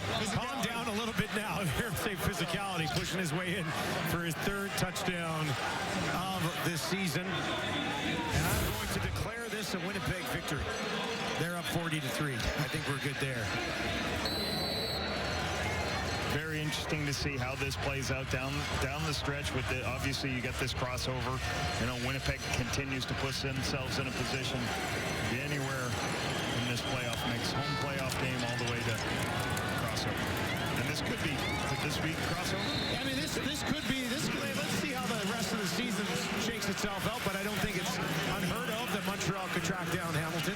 And we'll see how this Calgary, BC, Winnipeg thing sorts itself out. So certainly a possibility. And, you know, Winnipeg has been spoiled with how many first-place finishes, but this whole Grey Cup, the Grey Cup started this organization with a 3rd-place finish. Don't forget that, right? Playing their best football at the end of the year. Zach Collaros, Chris Stubler, and a great defense taking the football away. Powell into the game. He's got just a couple of touches all year. Hands it off to Johnny Augustine. As his second team get a little bit of run here for the Ticats. And, you know, if you go back to one thing I think about Winnipeg is, you know, the Bombers obviously took a lot of flack last week, winning with just 3 completions. Hey, they've got an opportunity. Chris Strebler came into this game and helped them in a number of different ways, completed a pass. So, you know, finding a role that fits him is going to help them down the stretch. Hand it off to Augustine again. Runs out of room. Let's take another look at those standings. They'll be updated with that Winnipeg win now. So Winnipeg 8-7, BC 8-7.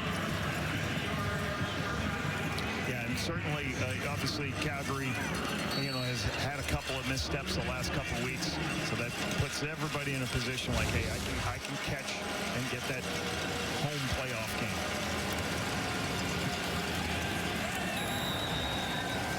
And that one on 3rd down. Jay Pearson, nice tackle there on the edge. Doesn't look like it's going to be enough.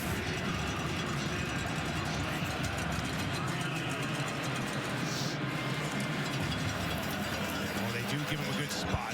They will say it is indeed a 3rd down. And Dustin, the other thing for the Bombers, you know, winning games comes to them winning the turnover margin plus 1 turnover margin today. They win the football game. Consistent once again.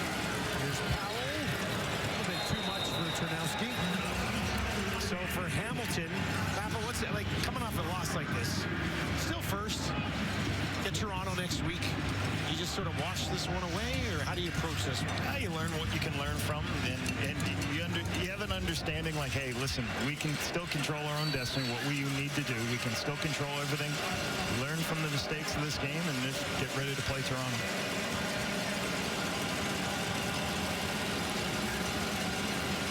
Powell far side, looking for Bridges. Winnipeg have a bye. bye, and then we'll visit Edmonton to pick things back up. They're up 40-3, so it's not a crazy stretch, but both sides of the ball, I'm not sure Winnipeg has looked this good this season. Special teams, couple big returns.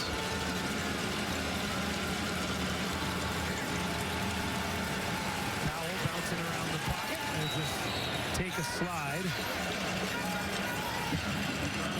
One other time this season, the Ticats had less than 10 points in a game.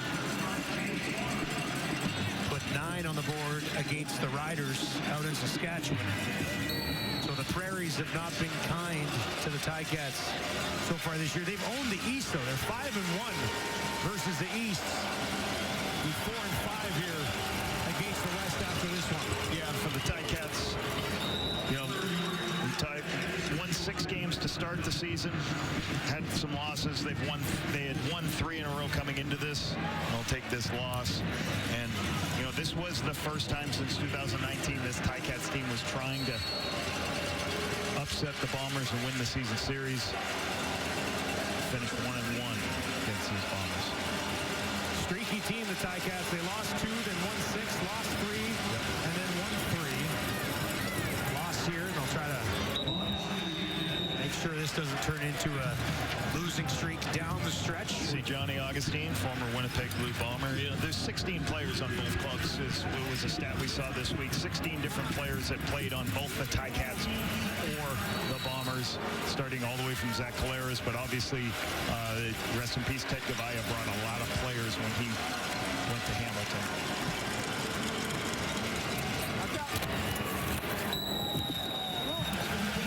Augustine again involved. Here's the list of the 16 guys left. Collaros, Castillo, Sales, Lawson, Garbutt, Leggio, Cole, Dobson, Dolagala, Wolatarski, Fox, Augustine, Kenny Lawler, Hubert, Zott, and Brandon O'Leary-Orange. Yeah, and that's what happens when a personnel guy leaves one organization to the other. He sees value in guys that he believes can help his football team. O'Leary-Orange again. And that is going to do it. An absolute beatdown from the Bombers against the first-place Ticats. Out east is Winnipeg back. Who knows?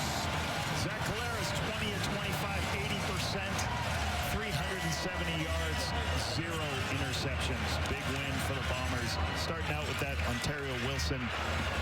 Starting out with Trey Vavel, huge kickoff return for a touchdown to get this crowd going. So huge day for the Bombers. Great job defensively. Let's not forget that, holding this offense to 3 points. The tone was set by Trey Vavel, as Lapo mentioned.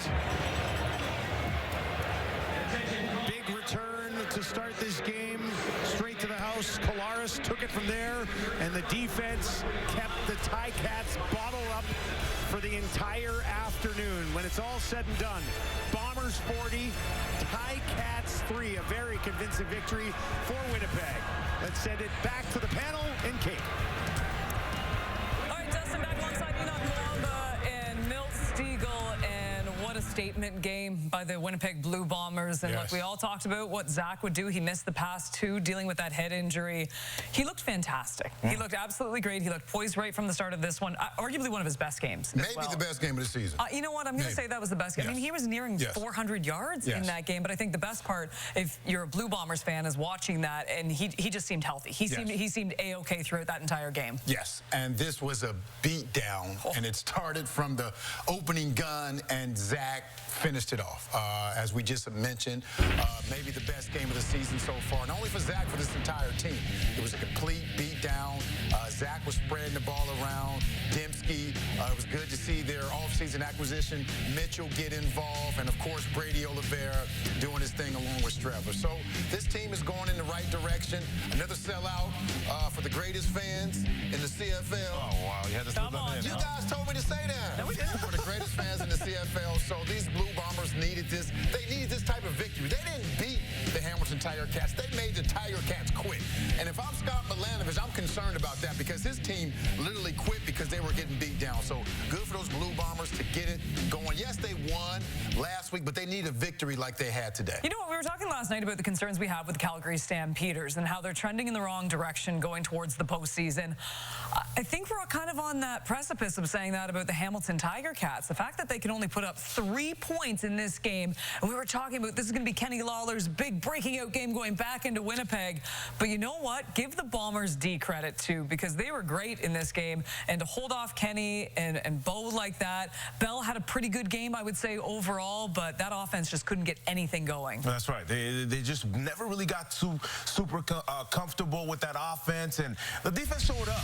Now, if you ask the Hamilton Tiger Cats fan, they'll say, well, Bo Levi just wasn't accurate today. It was an off game. No, this defense actually showed up tonight, and they did enough to win this game. Bo Levi was a few times trying to get in there and score some touchdowns with his own legs. Did not happen tonight. We saw Fathers get to him as well, which we're going to need to see more of for this defense down the stretch of this season and into the playoffs. We saw Willie J get into the face of Bo Levi Mitchell as well. We know what kind of contribution he gets. Of course, we want to see him in the backfield and get to the quarterbacks as well. But this defense showed up. They did a good job of mirroring the receivers for the Hamilton Tiger Cats, and this is what they need going into the playoffs. They are looking pretty good this year. They're looking pretty good. Let's go back to Hamilton for a moment now. I'm watching the Montreal Alouettes last night, and we were talking about this on set, and you have a healthy Davis Alexander. The defense is playing the way it's playing, and then you look at Hamilton, and if you're in the East right now, I think we can all agree that Montreal looks more complete at this moment in time than the Tiger Cats do. Yes, they do. When Davis Alexander returned, we see how this team is impacted, and the easiest route to the Grey Cup is just having to play that one game. So Hamilton still holds that spot, but there needs to be some concern with the way they're playing and, of course, the way Montreal Alouettes are playing. And when it comes to Winnipeg Blue Bombers, too, I mean, just a momentum win. And this is one of these big things, too. And we saw, obviously, with Zach going down, and even though they were able to pull out the victory against the Ottawa Red Blacks with Strebler, who, by the way, might have been the most fired-up player on the entire field when he got that touchdown at the end, too. This is a bit of a confidence boost, too, for Winnipeg heading forward. And knowing you have the Grey Cup, it's already pressure enough, and we watch the crossover a lot. But this is a nice way, and down the stretch, too. I mean, their schedule, they could do a little bit of damage here. Yeah, absolutely. I mean, there's still some games left. You got to continue to win these games because at the end of the day, it's going to be between them and the BC Lions if you're talking about the crossover. So they're going to continue to keep pushing. And, of course, having Zach Collaros back is what actually stabilizes this team, this offense. And we have to mention as well Brady Oliveira, the game today that he had. He almost got 100 yards, which would have been the first time he gets it 3 times in a row in his career. But he has such a great contribution for this team. When he is there, he makes Zach Collaros even better. He makes this offense better. You see the offensive linemen, the way that they're blocking. He did an amazing job tonight. Anytime he touches the ball, he is able to find ways, and he gets it out of the backfield as well. This guy energizes this offense. He's able to get the ball and just find holes. His patience, his strength, his ability to kind of make plays and be physical is what makes him the Brady Oliveira that we know. And having him back in the offense the way that he's been and consistency in the backfield, this offense is lethal. I couldn't agree more. The guy leading the way had to be Zach Collaros. He is standing by with our Matthew Shinetti. Let's head there now. As complete a win as you could have expected? Yeah, it was pretty awesome. We've had quite a few like that over the years here, and those are always fun to be a part of. You know, all 3 phases did a great job. You know, like I always say, just an unbelievable atmosphere. You and I were talking before the game, and you said it yourself. This is probably the best place to play in the CFL. So just an unbelievable atmosphere. The fans make it what it is. And, you know, anytime you're in town, you're covering easy. You're covering a Bomber game. What's going on here? It's been 7 years. Yeah, it was awesome. Your 38 300-yard game, given kind of the ups and downs physically this season, how satisfying is it for you knowing that you guys are pointing towards, again, looking for a playoff push, crossover or not, and knowing you talk about your home, like that's the direction that the journey is? Yeah, I mean, winning feels good, right? So however that looks, it doesn't really matter. Last week looked different than this week, obviously. A complete football game, like you said, at the start of this, but just an incredible atmosphere. But again, we have to continue to your point, continue to, trend trend in the right direction, push forward, and do all those things. We're going to enjoy this tonight. You got your family right here. I'll let you go enjoy it. Appreciate it, brother. See you. Sorry, that was a little bit of an awkward handshake at the end of that. We have to call on that one. Okay, do that one, you guys. Yeah, no, stop. No, it's the reverse. It's the reverse. I will say that I know the handshake was awkward, but I wouldn't be surprised if Zach Collaros asked that Matthew Shinetti be on the sidelines for all the rest of the Bomber games if they're going to be playing that way. Yeah. Look, it's been a really cool thing that we've been able to follow throughout the year so far, and that's Trey Vavel. How do you say his last name? Vavel. There we go. All right. Sounds like a cologne or a perfume. We keep saying that. I just know it smells good. I have marketing ideas all the time. You know what, though? This is the CFL. It's these exciting plays. It's these huge plays. And this is back-to-back weeks for the Bombers where we've seen something absolutely spectacular from him. And I don't think there's any better way to get a crowd right into a game than a kick return right off the hot mills. Yeah, when you come out of the gate, the opening play, and you do that, you know you're going to have a special game. And as you mentioned, that sellout crowd got in the game, and they just fed off of this. Everyone fed off of Trey Vavel and what he's been able to do for this team. And not just only in this game, but throughout the year, he's been in a ball of excitement.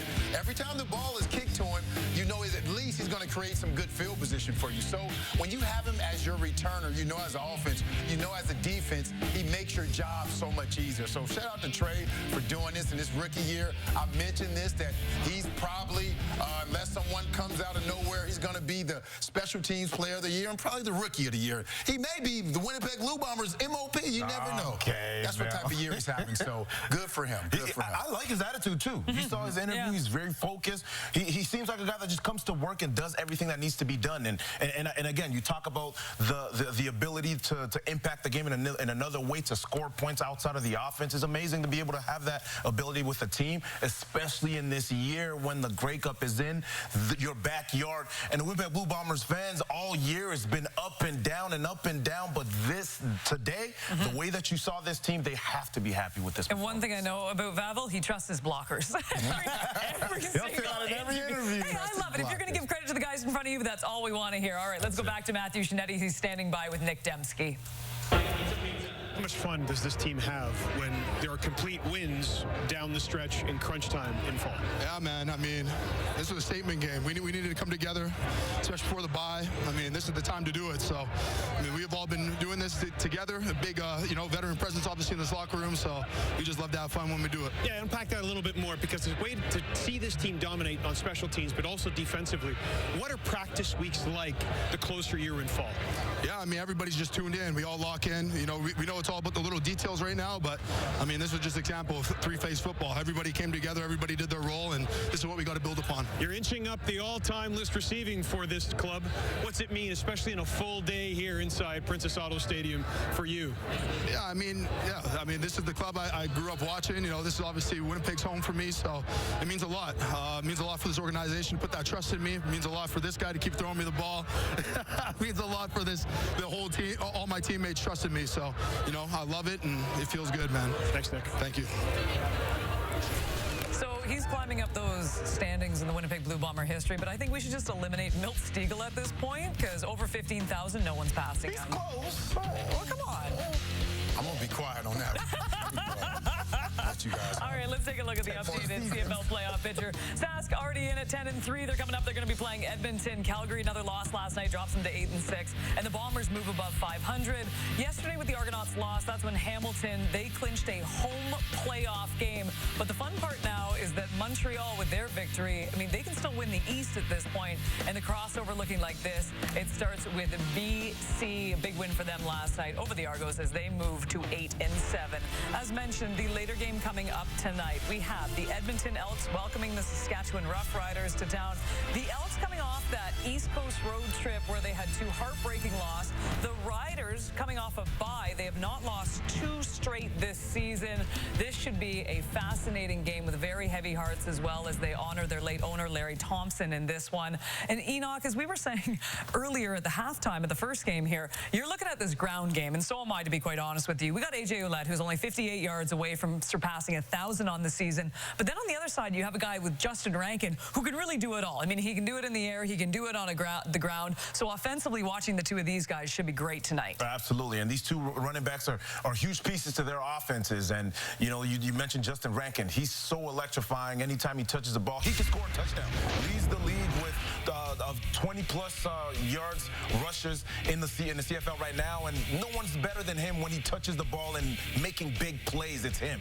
And then you got A.J. Ouellette obviously over there as well, who is just a ball of muscle, who can, you know, make plays anytime he touches it as well. Maybe might not go the distance, but he has a huge impact, and he's a physical presence, and he's always able to apply pressure on the defenses. So having these two guys stabilize their offense is going to be important to see tonight, especially this late in the season. You have to be able to run the ball. Yes, you got to have a good quarterback, but at some point or another, you got to be able to turn around and hand the ball off to your running back. You know what, as we saw last night, though, I mean, you need a great quarterback in this league, and that's what we saw in Davis Alexander. In like model of consistency has to be Trevor Harris, and now at week 17, he gets injected a couple of these receivers that we know can play the game so well, Sam Emulus and also Sean Bain Jr. I mean, the wealth of talent when it comes to this Riders offense, it's exponential, but it will be interesting to see how Trevor plays with these two guys back. Yeah, you don't want to force anything. You know, it's good to have both of these guys back.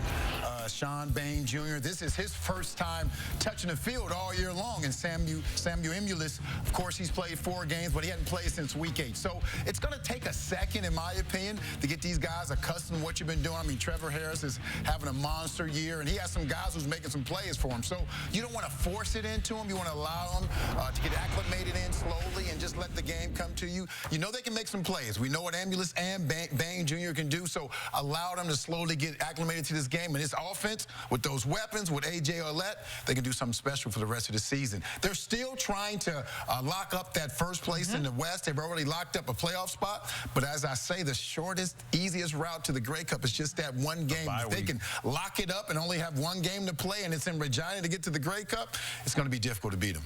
Well, and that's what we were saying, too, about Hamilton today. I mean, watching this team, and they took their foot off the gas. We all know that, too. But, like, having that bye week and then having the home field advantage is so critical. Very quickly, I know the Elks, it's slim hopes, but how important is this one today, considering what they've gone through this week as well? It's absolutely huge. You know, they have a lot even more reasons to play this week, obviously, with the sad news that everyone heard about. But you talk about this team and the sense of urgency that they've gained and they've had the last few weeks. It's been amazing to watch this team play, and they've been playing fantastic.